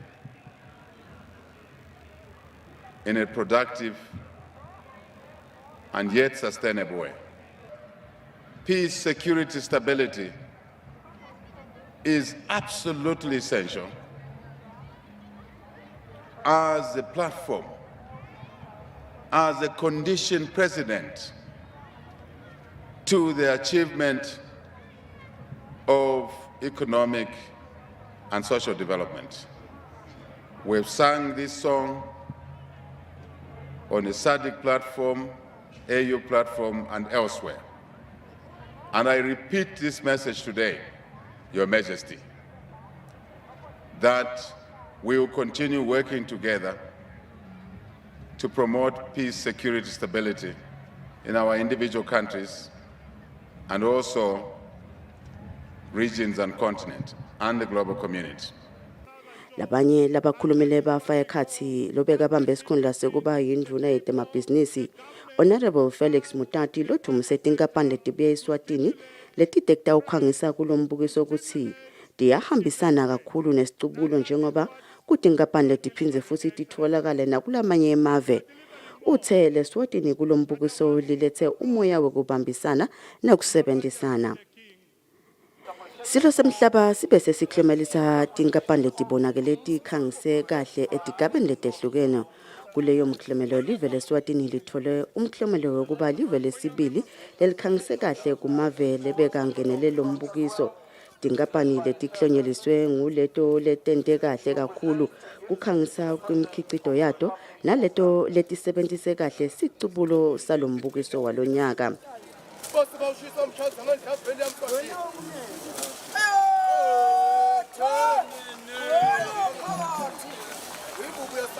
And there goes the balloons and the Zambian flag to symbolize the trade fair. Ngakulokunye inkosikazi make lamagongo namkamangameli Her Excellency Shiyunji Chilema bavakashele indzawo yekugcina tilwane tasendle iChaminuka Game Reserve lapho bakhonjiswe kabanti ngetilwane letigcinwe kuleya ndzawo. Lolu hlangothi lotindzawo letinjena nguletinye tetindzawo temave ase-Afrika lekumele atisebenzise kuthuthukisa imnotho yawo. Silo inkosi Mswati wesithathu sisekhona lapha eZambia sike sasho ukuthi emave ase-Afrika kumele asebenzise umcebo wemvelo kuthuthukisa yona imnotho. Lena yindzawo lenetilwane letingetulu kwetinkulungwane letisikhombisa kanti letinye takhona nguleto letitholakala lapha eZambia kuphela. Edindzabeni kubika Pholile Maziya eLusaka eZambia. Ngakulokunye silingosi Mswati wesithathu sithi lohambo lwaso lwaseveni le-Republic of Zambia litawusita kakhulu ukuthuthukisa ubuhlobo emkhatsini kwalamave esigabeni setekuthengiselana netebhizinisi. Ingonyama bekade ayiphefumula ngesikhathi ivakashele emafemu latfolakala endzaweni yelive leZambia yekukhicita umnotho eLusaka Multi-Facility Economic Zone lapho khona imbube beyisengethwe inkosikazi Makela Magongo. Silo inkosi Mswati wesithathu sisingethwe inkosikazi Makela Magongo sivakashele indzawo yetemnotho lapho kukanekise khona emafem iLusaka Multi-Facility Economic Zone. Lendzawo yakhiwa nguhulumende walelive ukufeza umgomo wakhe wokwakha amathuba emisebenzi nokuthuthukisa umnotho. Lendzawo inetinkampani letingamashumi le ingwenyama ivakashele letintsathu takhona. Ingwenyama bekade isingethwe ngumvanenkosi Lonkokhela, umvanenkosi Thanzisile, Shifu Mabaleka, indvuna yetangephandle nekubambisana lamanye emave impungathuli idladla, nendvuna yetemabhizinisi netekuthengiselana manxoba khumalo, kanye nalongcusele live leSwatini Her Excellency Kusile kunene kubala labambalwa. Ingwenyama ivakashele ifem yekwakha tinatho iBig Tree Zambia Limited lephinze ithengisele lamanye emave lafaya ekhathi iZimbabwe, iDemocratic Republic of Congo neMozambique kubala lambalwa. Lenkampani inetisebenti letitinkulungwane letintsathu. Silo sichazele kwabanti ngalenkampani ngusema lochaze ngetigaba letintsathu talemkhicito yalenkampani kude ifike emaphethelweni kube ngumkhicito lothengisekako. Ilikhulu nemashumi layimfica nemfica 199 imikhicito lethengiswa ngulenkampani. Lemkhicito ifaya ekhathi emajusi naletinye tinatfo letehlukehlukene. Imbube ivakashele ene-Trade King Zambia Limited lekhicita tinsipho letitinhlobonhlobo letehlukene. Umphathi walenkampani umnumzane Pulana achazela ingwenyama kabanti ngalenkampani uthe ikhicitha insipho yekuwasha timpahla leyimpuphu yekuwasha titsha ama-sanitizer kanye netinsipho tekuklina kubala imikhicito lembalwa. Nayo lena nkampani ithengisa imikhicito yayo ngaphandle kwelive leZambia. Le nkampani icashe tisebenti letitinkhulungwane letimbili. Lenye ifem lebusiswe silo semhlaba kube yiKada Ceramics Zambia Limited lekhicita ema-tiles elubonza nema-tiles aphansi. Umphathi walenkampani Esahan Du achazela ingwenyama uthe ngelanga lenkampani ikhicita ema-tiles langu-45,000 square kilometers kuya ku-50,000 square kilometers. Umkhicito wayo iwuthengisela nakulamanye emave lafa ekhathi iNingizimu Afrika, iMalawi kunye neMozambique kubala lambalwa. Kanike futhi icashe tisebenti letingetulu kwenkulungwane. Emashumi lasikhombisa ekhulwini kulendzawo yeLusaka South Multi-Facility Economic Zone, tinkampani letisungulwe khona lapha eZambia, bese kuthi letingemashumi lamathathu ekhulwini tekuqhamuka. Lendzawo lekutshalwe kiyo timali letilinganiselwa emakhulwini lasithupha etigidzi temadola America yacala kusebenta ngeminyaka wa-2015. Silo Inkosi Mswati wesithathu siphefumulela umhlaba sithumise umsebenzi lesewentiwe ngulelive ekwenteni siciniseko ukuthi lendzawo iba impumelelo futhi iyawufeza umgomo welive. Silo sithi kuloluvakasho live leSwatini likhonile kubona ukuthi ngumiphi imkhicito ledzingwa live leSwatini lesuka lapha even leZambia. Well, certainly the coming here is to know what kind of products that they produce. And now that we know that these are the produce, because we have not yet started doing exchange of trade or buying the stuff from here, but now that we know this, especially these two companies or these companies here in the science park, which they've got different types of things which they produce. These things which they produce, we also need them in Eswatini. So the reason that we have come here is to familiarize ourselves with what are the facilities on the ground here in Zambia, which it means now we can take all the information and go back to Eswatini and work out the arrangement and to see how we can trade amongst ourselves between the two countries. Live leSwatini ngekuholwa ngemakhosi lisemkhankasweni wekukhulisa abatshaltimali, kufukula umnotho kanye nekwakha emathuba emisebenzi. Letinkampani tethembise silo ukuthi titawufika even leSwatini kutawutshala timali nekucala emabhizinisi. Etindzabeni kubika Pholile Maziya eLusaka eZambia. Iphini mfunankulu uThemba Masuku selikhuthata elibandla leMelika Jericho ukuthi livote elikhethweni. Masukuthi basavota abacaphele bangavoteli bantfu labanemoya wajona waseBhayibhelini lowathi athunywe eNiniva wabheka eThalashishi. Masuku kusho lokho ngesikhathi ayokhondana lelibandla ngelisomvo. Liphini landvunankulu uThemba Masuku licale ngekubonga imithandazo yemabandla lesite live kutsi lendlule emkhuhlaneni COVID-19 kanye nasesikhatsini lapho bekunebudlwangudlwangu khona eveni. Masuku ubese sewutsinza netelukhetfo. Kubete nalokuncane lokunhluphako nabathi bantfu ninetilwane etitibeni. Nalokuncane nje. Uma likhetha kulesikwendako ke manje. Lesigaba lesingene kuso. Ufuna kugcizelela emakholweni ukuthi singete sayekela ukukhetha sikunikela abantu. Emandla ekukhetha niyaweva ukuthi akhulunywa kithi thina esikolweni. Mengameli welibandla leMelika Jericho khanya kwezwe Vilakati ubonge Masuku ngekufika kuleli bandla. Ngikhaza ukuhlala futhi ke maJericho njengoba kufika kweDPM zitena ke ngathi kuhlanhla lenkulu ngoba nathi siphila lapha eveni siyadla kulamalanga nelive kodwa ngelikhetho kodwa nami nathi sitokwathi bekumthandazo. Mengameli we-League of Swaziland Churches umbhishobhi Samson Hlatshwako ubonge Masuku ngebuholi labukhombisile eveni. Bonile intolo kuthi nasigawula sagawula la. Ngoba le mashasha lamabili. Yavuka ibani. Yamshela. Lize ngalikhashana lamhlazibili. Manje ukuthi sasigawula sagawula mshasha lesibili. Inkundla yakugege nayo ibonge uhulumende ngekuletha lusito lwekubhalisa titifiketi kiyo kuze kuthi sive sisitakale. Kanti-ke ngakulokunye leli bandla libe seselipha Masuku inkomo.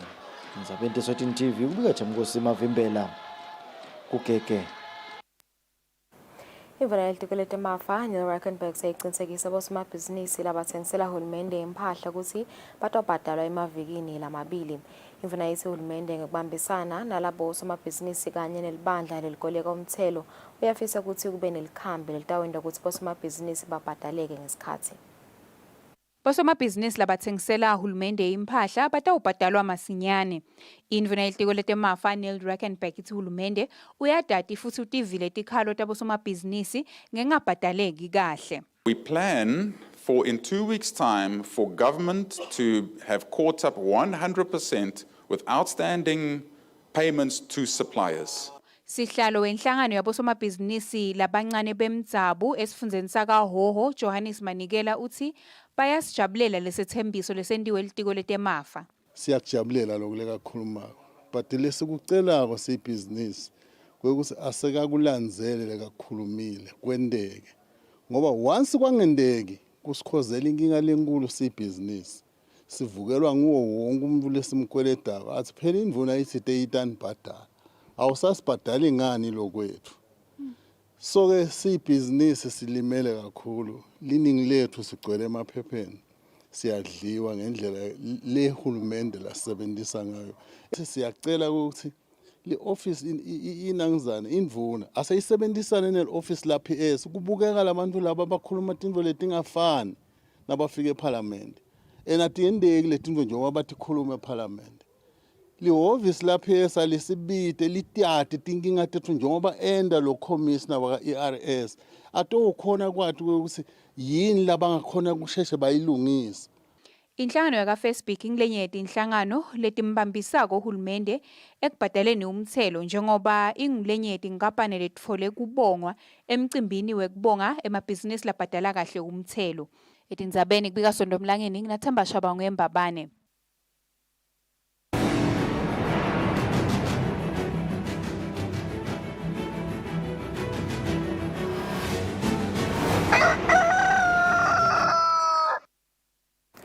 Imidlalo lisekela lamengameli wenhlangano lengameli umdlalo webhola lapha eveni Steve Horton uthi lenhlangano besolo yakha likhethelo lesizwe lokutawuba likhuni ukuthi likhale phansi emidlalweni yendzebe yeCOSAFA yalonyaka letobanjwa eveni laseNingizimu Afrika.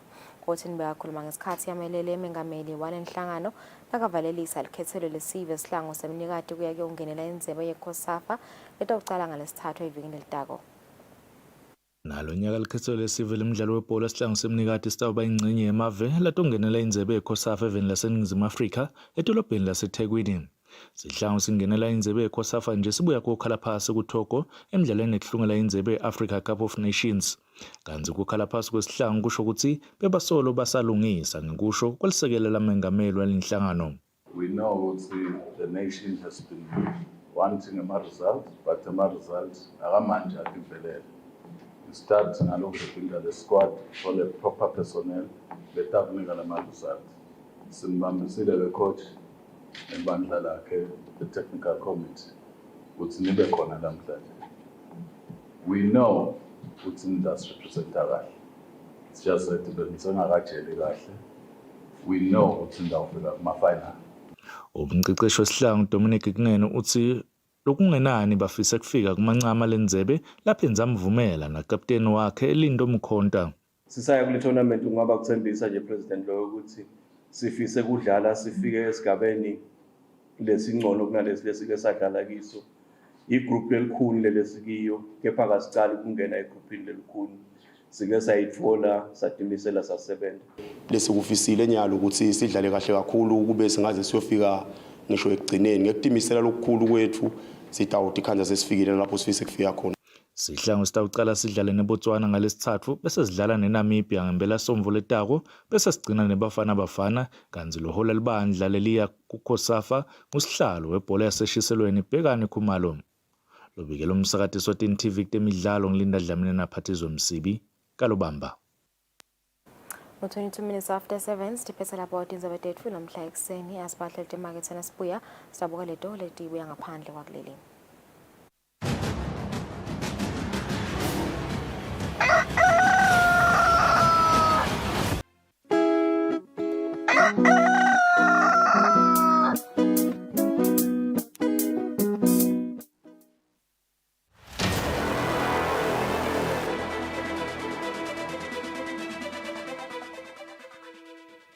Using an ATM is a simple process. You insert your card, punch in your PIN, and withdraw your money. However, this simple task can open you and your finances up to certain dangers if you are not careful. Always exercise caution whenever you are transacting at an ATM machine.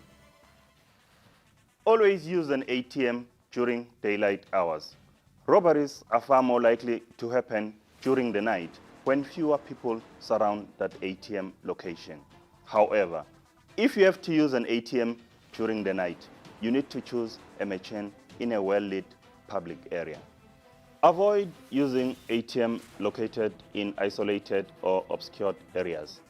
Robberies are far more likely to happen in remote areas where the ATM is covered by shadows or other structures. You should avoid such environment since lesser people can witness any criminal activity taking place. Make sure that all the lights on the ATM are working. If ever you find an ATM with faulty lights or other visibly broken features, you need to avoid using that machine. Be cyber aware, be cyber smart. Transact with caution.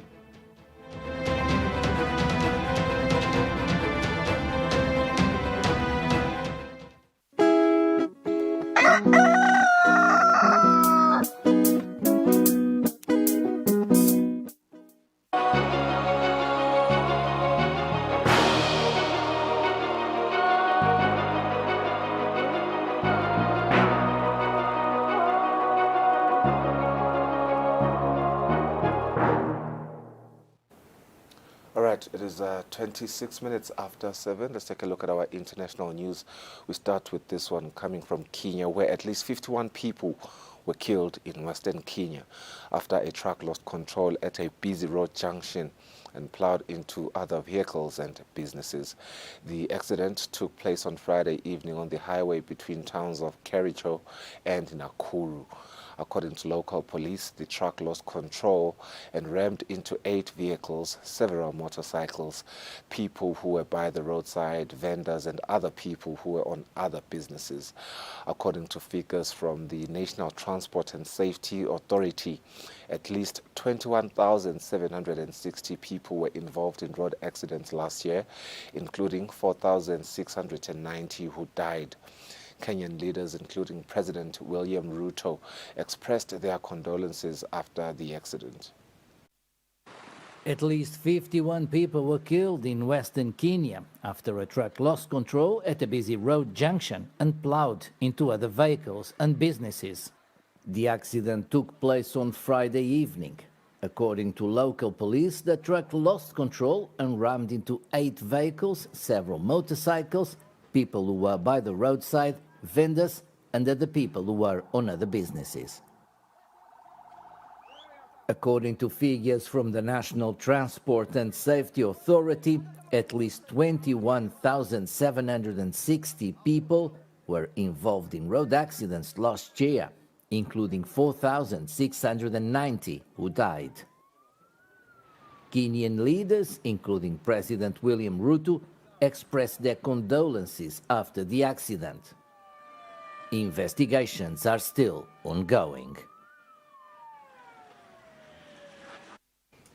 French President Emmanuel Macron is to meet on Tuesday with some 220 mayors of towns that have witnessed riots that broke out since the death of the 17-year-old Nahel M at the hands of a police officer. Seeking to suppress the violent unrest that has swept across major cities the past 5 nights, Interior Minister Gerald Damanin on Sunday announced that 45,000 police and gendarmerie officers will be deployed across France for a third consecutive night. Drove through the gates of this house in an unprecedented display of violence as the mayor of Les-les-Roses' home was attacked. Residents are shocked by the brutality of the crime in this Paris suburb, which is usually calm. They're breaking things just to break things. They want to spread terror, attack elected officials and try to put the Republic in danger. Prime Minister Elisabeth Borne and Interior Minister Gerald Darmanin visited the town on Sunday to show their support for the mayor. After thanking local police, he questioned the Prime Minister on how to protect the town in coming weeks. Now we can defend ourselves against potential rioters, but not petty crime in the coming weeks, because half of the security cameras in the town have been taken out and are now out of order. How can I change the cameras as quickly as possible? The Prime Minister vowed that the government will be vigilant. We won't leave you alone, I assure you. We'll be right beside mayors who have seen equipment destroyed, those who could also face difficulty organising childcare this summer. All of this must be examined, and we will quickly be taking measures to accompany them. Since the riots began, the country has seen 150 of its municipal buildings and town halls damaged. The French Mayors Association has called for municipal staff and residents to gather in front of town halls on Monday, with the aim of putting an end to the violence and to stand in solidarity with victims of the riots. And in Nigeria, the Federal Ministry of Agriculture and Rural Development has warned against the consumption of hides, pomo, smoked meat and bush meat over outbreak of anthrax in some neighboring countries. The Permanent Secretary of the Ministry, Dr. Ernest Umakihe, gave the warning in a statement, adding that it became very necessary to alert Nigerians on the disease, that it is transferred from infected animals to humans. The statement, which was said the outbreak of anthrax is currently ravaging northern Ghana, bordering Burkina Faso and Togo, added that anthrax spores are naturally found in the soil and commonly affect domestic and wild animals. Modesta Oluchukwu, a Nigerian mother of 4, is a skilled home cook. Her shopping list always contains food made of cowhide and other skins. Locals call it pomo. But Oluchukwu says she has cut down on her favorite protein amid a heightened fear of anthrax, which broke out in northern Ghana, which borders Togo and Burkina Faso. Nigerian health experts are already sounding the alarm that cowhide can carry potentially deadly bacteria. I've not stopped eating pomo. I'm still using pomo, but not always, because sometimes beef meat used to be expensive. But pomo will be more cheaper, so I have to go for pomo. Anthrax is found in wild and domestic hoofed animals. Humans are usually exposed to it through handling animals or animal hides. Untreated, it could cause severe illness and even death. The risk of infection is high in Nigeria, where animal hides are a cultural delicacy. Since the outbreak in Ghana, the Nigerian government is doubling efforts to prevent the disease from gaining entrance, says Dr. Regina Dulugba, the Federal Capital Territory Director of Veterinary Services. We trade with Ghana, so the possibility of coming is very high. Coming to Nigeria is very high, so we need to promptly alert the stakeholders, the livestock dealers, the butchers. Jabril Mohammed, a cowhide trader, says the demand for pomo in local markets has begun to slow since the government's warning. I noticed that people have reduced buying pomo, not like before. I think in the last 2-3 weeks now, the patronage is a little bit low now. Anthrax symptoms include mild cough, fever, muscle aches, and severe lung problems. Although no case has been recorded in Nigeria yet, Dr. Ejeke Orji, who speaks on public health matters, has called for caution. To make sure that people are fully aware and preventive this thing they should take. And most importantly, to advise people not to eat bush meats and more. Anthrax spore vaccine is the cheapest and easiest way to prevent the disease in livestock. The government is urging farmers to inoculate their animals to prevent the disease from establishing itself in the country. For Gibson Emeka in Abuja, Nigeria, Salam Solomon, VOA News. Right, siphethe lapho ke ngaphandle kwakuleli sitaba hlale emakethana sibuya sida besikhulumisana nomxhumanisi wamaphoyisa nesive ukuva ukuthi ngabe impela songo lesuka kiyo ihambe kanjani tithini igaba namakete igameko letibiyiwe kuma emaphoyisa. The second break sabuya khona manje.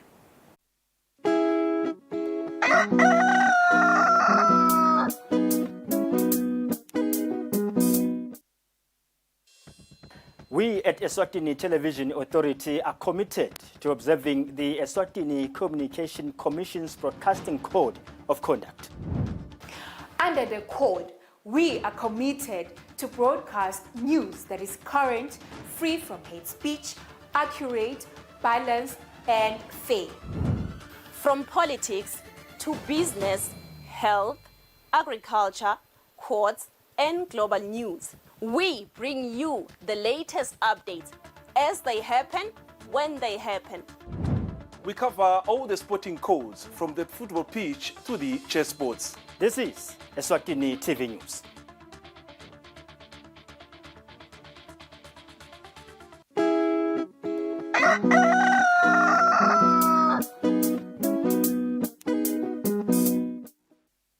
Right, it's 36 minutes after 7. We get a police update now from Police Pro Pindile Pico Vilagati.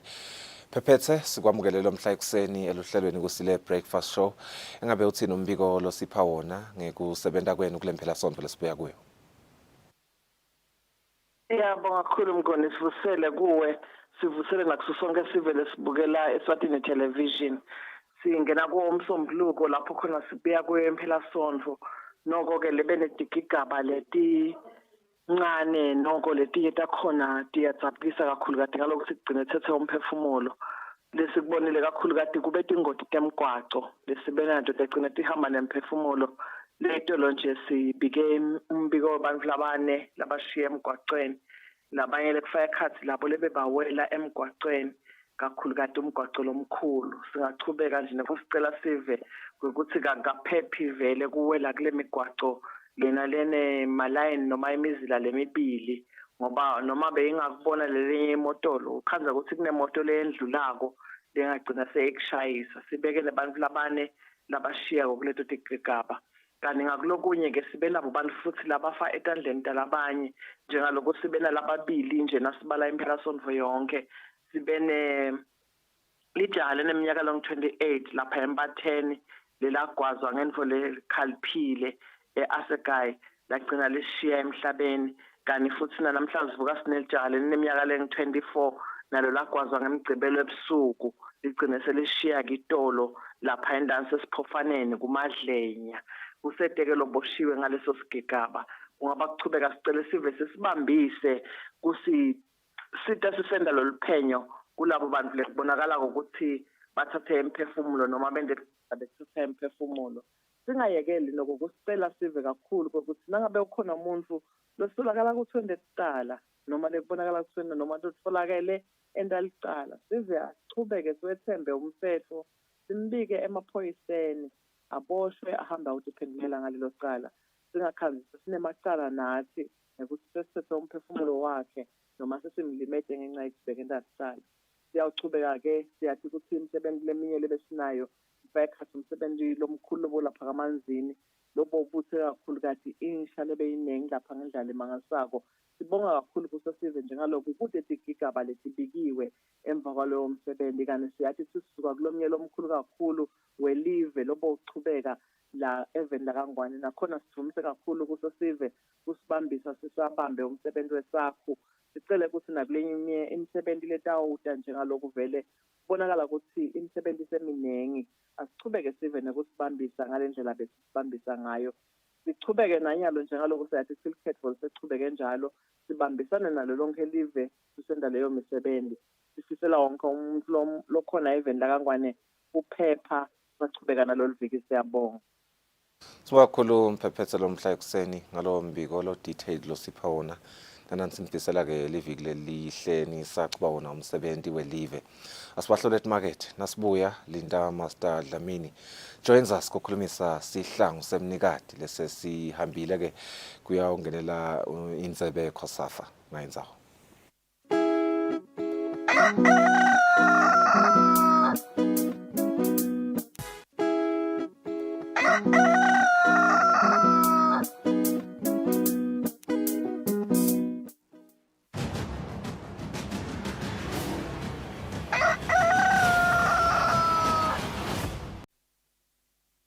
Right, it's 41 minutes after 7. Linda Master Dlamini sawuvele uhleli nami la cela kwami kwamukele ehlelweni namhla kuseni.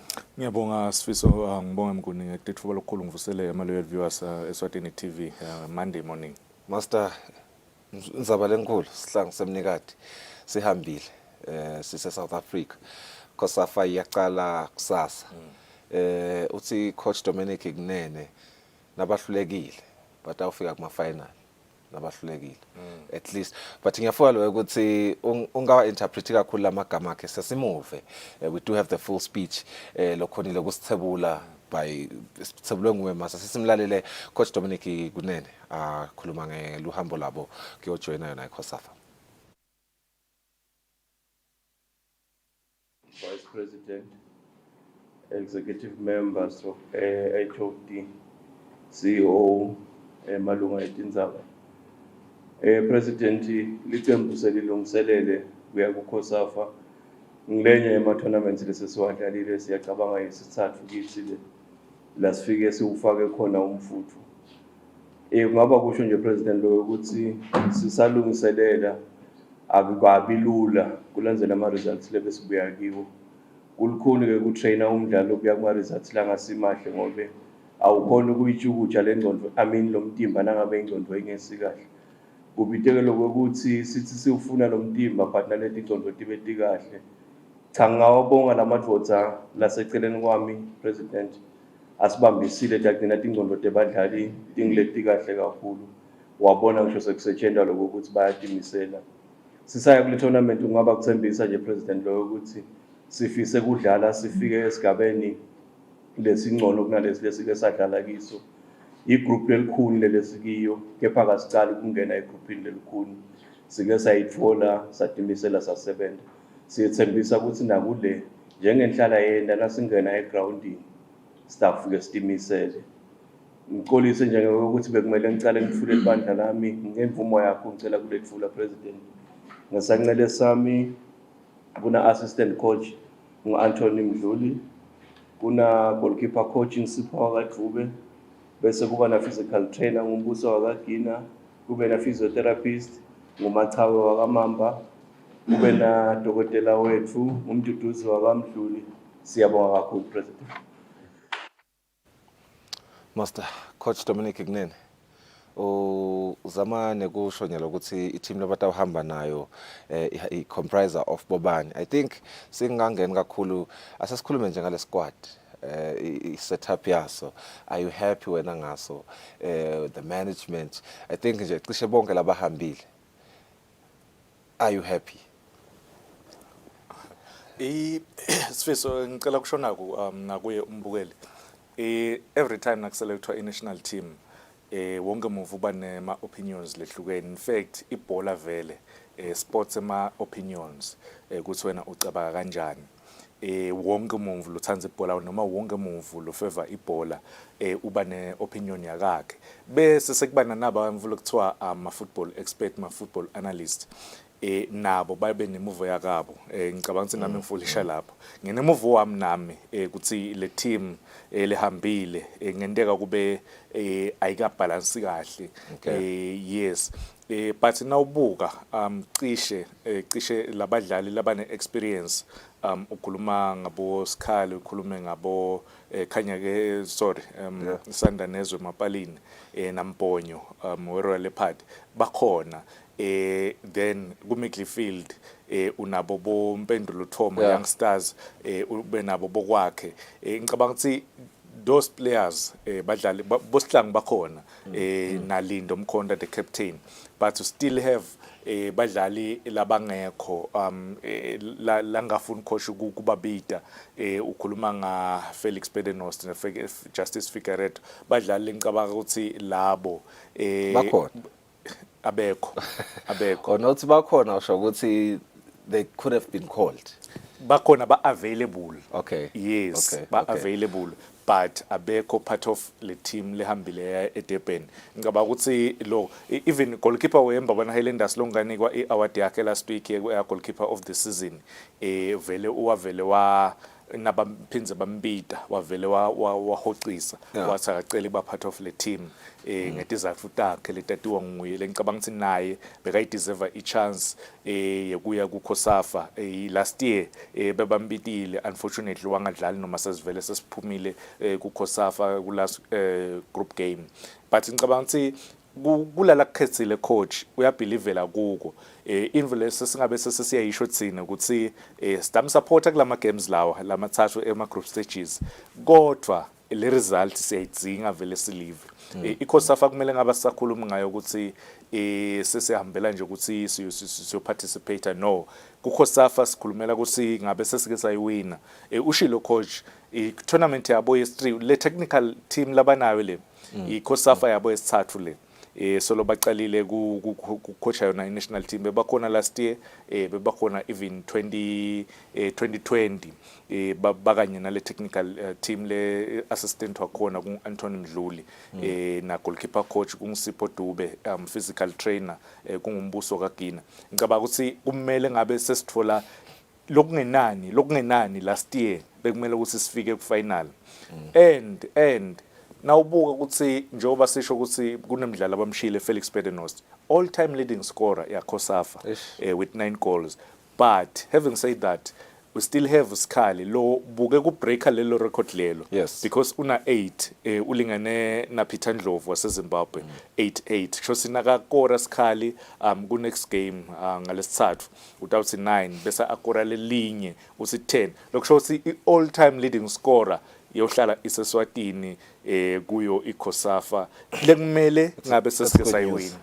That's good news master. Kulenye ke ma good news siyathola ukuthi kubuya kwaphilana Mkhondo who missed lapho ngaleka AFCON ngo between Cape Verde neTogo lapho khona kwaba nje kwaba sabane ku ngathini we a bit unfortunate not hloniphisa ubuyile nyalo do we see a bit of motivation from our end ekutheni sinaye nyalo Mkhondo bangithula bebasele ku game yeTogo because of ima suspension lokusho ukuthi beba ethole amakhadi ku previous AFCON qualifiers ngugaxa Siboniso lodlala imidfield a very reliable according to coach Dominic number 6 bese kuba naye Philani Mkhondo weMbabane Highlanders yes the captain weMbabane Highlanders I think the two now babuka baletha a different dimension la ku midfield national team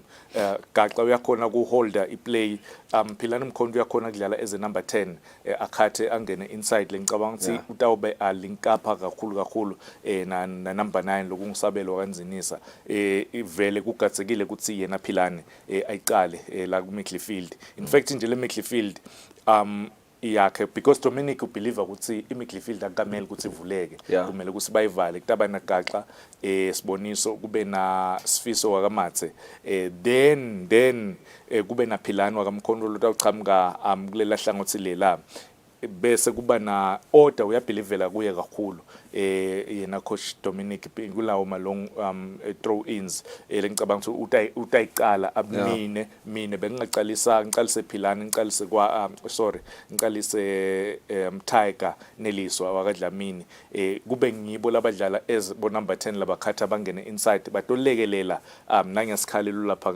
lotabe isolated because sibonile against Togo beka isolated kakhulu yena sikhali lokwenda ukuthi ama chances lesawa creator against Togo abe mancane kakhulu so kule Khosafa setting ukuthi lokungenani per game simthole at least 9 or 10 chances bengibuka nje le team master I think bakanekise kakhulu lapha kuma defend lapho khona siphindze sibe na captain wethu Lindo Mkhondo. Ngiyafuna ukuthi sokhulumile ngama sentiments a coach ekutheni he believes in this squad. But let's hear from the captain himself Lindo Mkhondo. We do have insert yakhe naye kuva nje emavu akhe ukuthi usithembisani basaya kudlala khona Khosafa. Singakusho sithe amagama lamathi kakhulu sinalamafishane emagama ukuthi sesiwendile malungiselelo bocoach sebasifidile ngako konke lebesikudzinga lesikudzingela lemidlalo lesiyakuyo yakhosafa bobhaki bethu nje sebagcwele baza basavaleki sekusele nje ukuthi sihambe siyosebenza sale sikhipha lokho bocoach bebasolo bazilisa kona lesingakusho kungaba ukuthembisa emaswatini ukuthi sithi awusebenza ngalokukhulu ukudimisela njengenhlala yenda sasuke ke sagilatika ke kakhosafa sebasathi njengebantu labadlala kahle baze bayofika nasesigabeni lesedulu so lesikufisile enyalo ukuthi sidlale kahle kakhulu kube singaze siyofika ngisho ekugcineni ngekudimisela lokukhulu kwethu sitawuthi khanza sesifikile lapho sifise kufika khona sekungaba kucela nje emaswatini onke la 7 lasekhaya eSwatini ukuthi akamana benathi ngemthandazo sisahamba siyodlala nemidlalo yakhosafa ngekwenta njalo start khanza sesiphumelela siyabonga. Linda Mkhonda the Slango captain lesihamba konyalo. Master, I think lokho ngijabulisa kakhulu ukuthi he's very much aware ekutheni le bias ethwangiwe.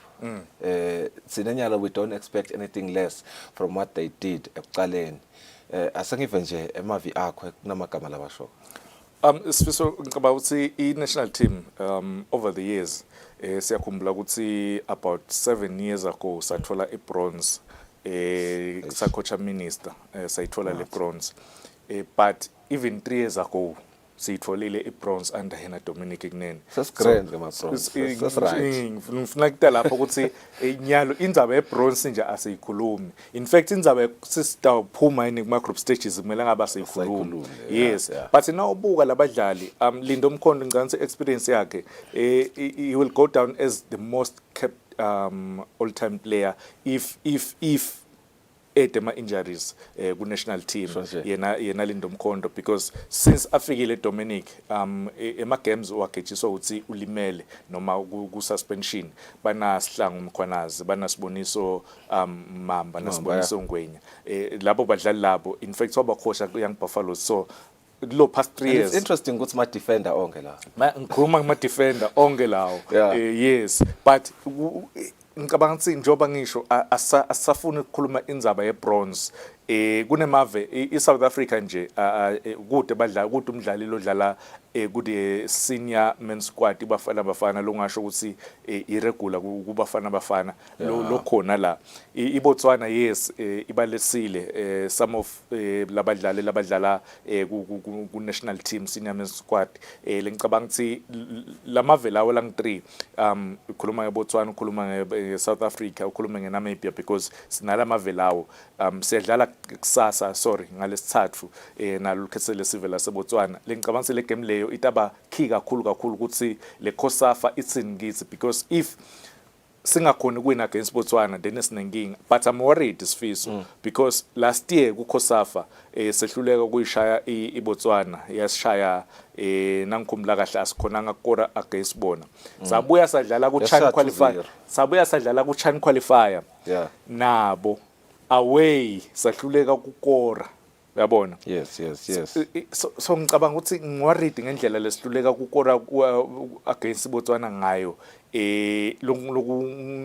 nika nje vele ngingayithembi le game yangalesithathu kodwa tinvo tiyendeka ibhola full of ama surprises kude lwatiko ukuthi kutawuhamba kanjani singethemba sihlala emthandazweni because leli licapho letsite lenye national team ngihlale ngibatshela kanjalo bami ukuthi ngite lenye national team noma singabafavor bo France sibafavor bo England sibafavor bo Argentina lethu mbamba la kutawukhala khona i-national anthem ngulesihlangu ngalesithathu and certainly master kubathemba kwethu at least ku backup amagama abo this time around simvile captain Linda Mkhonda samuva coach Dominic Ignene bakhuluma live linye nakuthi ke sifiso ngce singakuhlabi le ushilo labekamelele yena president Steve Houghton wathi if batawenda kahle kule Khosafa le kukhona lokuncane labatakuthola and asiyifisi na imvula yenteke eSouth Africa kubanyana banyana iyahamba iya World Cup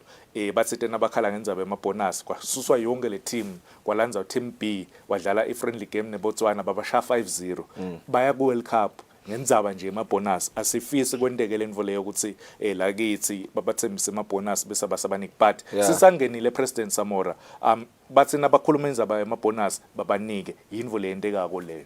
No, we'll definitely hold them accountable should they not do that. But ke lokumcwa kakhulu before they get to that kufuna ukuthi phela bawine babe ngabantu labakhombisa ukuthi vele they do deserve to get lawo mabonus lawo. Master, we have I think a minute and a half. Ngifuna kuva first 11 yakho but asicale ngeformation sitawukhona isetha kahle. But what would be a formation against Botswana? Formation yami lengayi 4-5-1 nami I believe 4-5-1 I believe ukuthi imidfield akumele but leyami ba offensive. Okay, asicale ke le 4 wakho kusho ma defend. Defenders Unalindo Mkhonda, unamlamule Msibi, unasihlanga Mkhanazi, unasibonisa Mavu, unasiyabonga Silenga, unamxolisi Manana, navusimuzi Vilagati, unalakhi Gametse Mzwandile Mabelesa Simanga Masangana. Ngiphelo 4 wakho. Kunalindo ka right kuna kwakhe ka left kuna Sihlangu kuna Masangana. Okay, that's your defense. Yes. Asingene Eswini kuna it's very important sis remember your sentiments. Yes. Yes.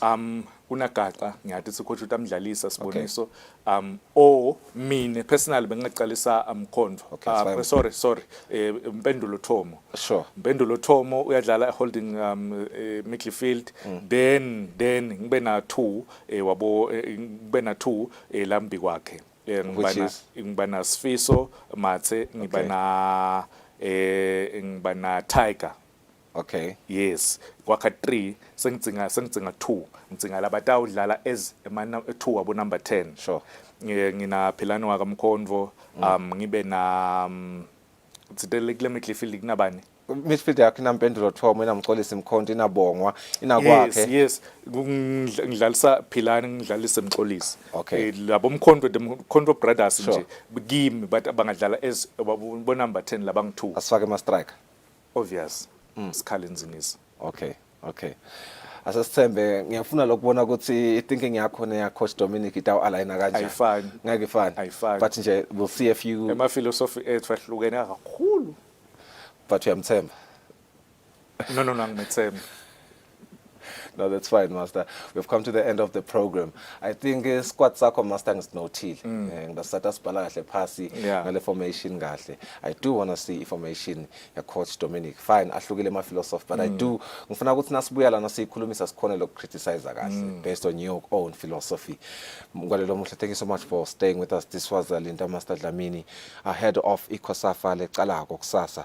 Sisifisela ke inhlanhla Sihlangu Semnikati sisadlala kuyo iKhosafa. At least this year sibuye nesilver noma yona igolide ibronze. I think we've had enough ema bronze 2 wonke semningi kakhulu 2 is a lot. Sesifika maphethelweni elihlelo asibona nekusasa nisale kahle.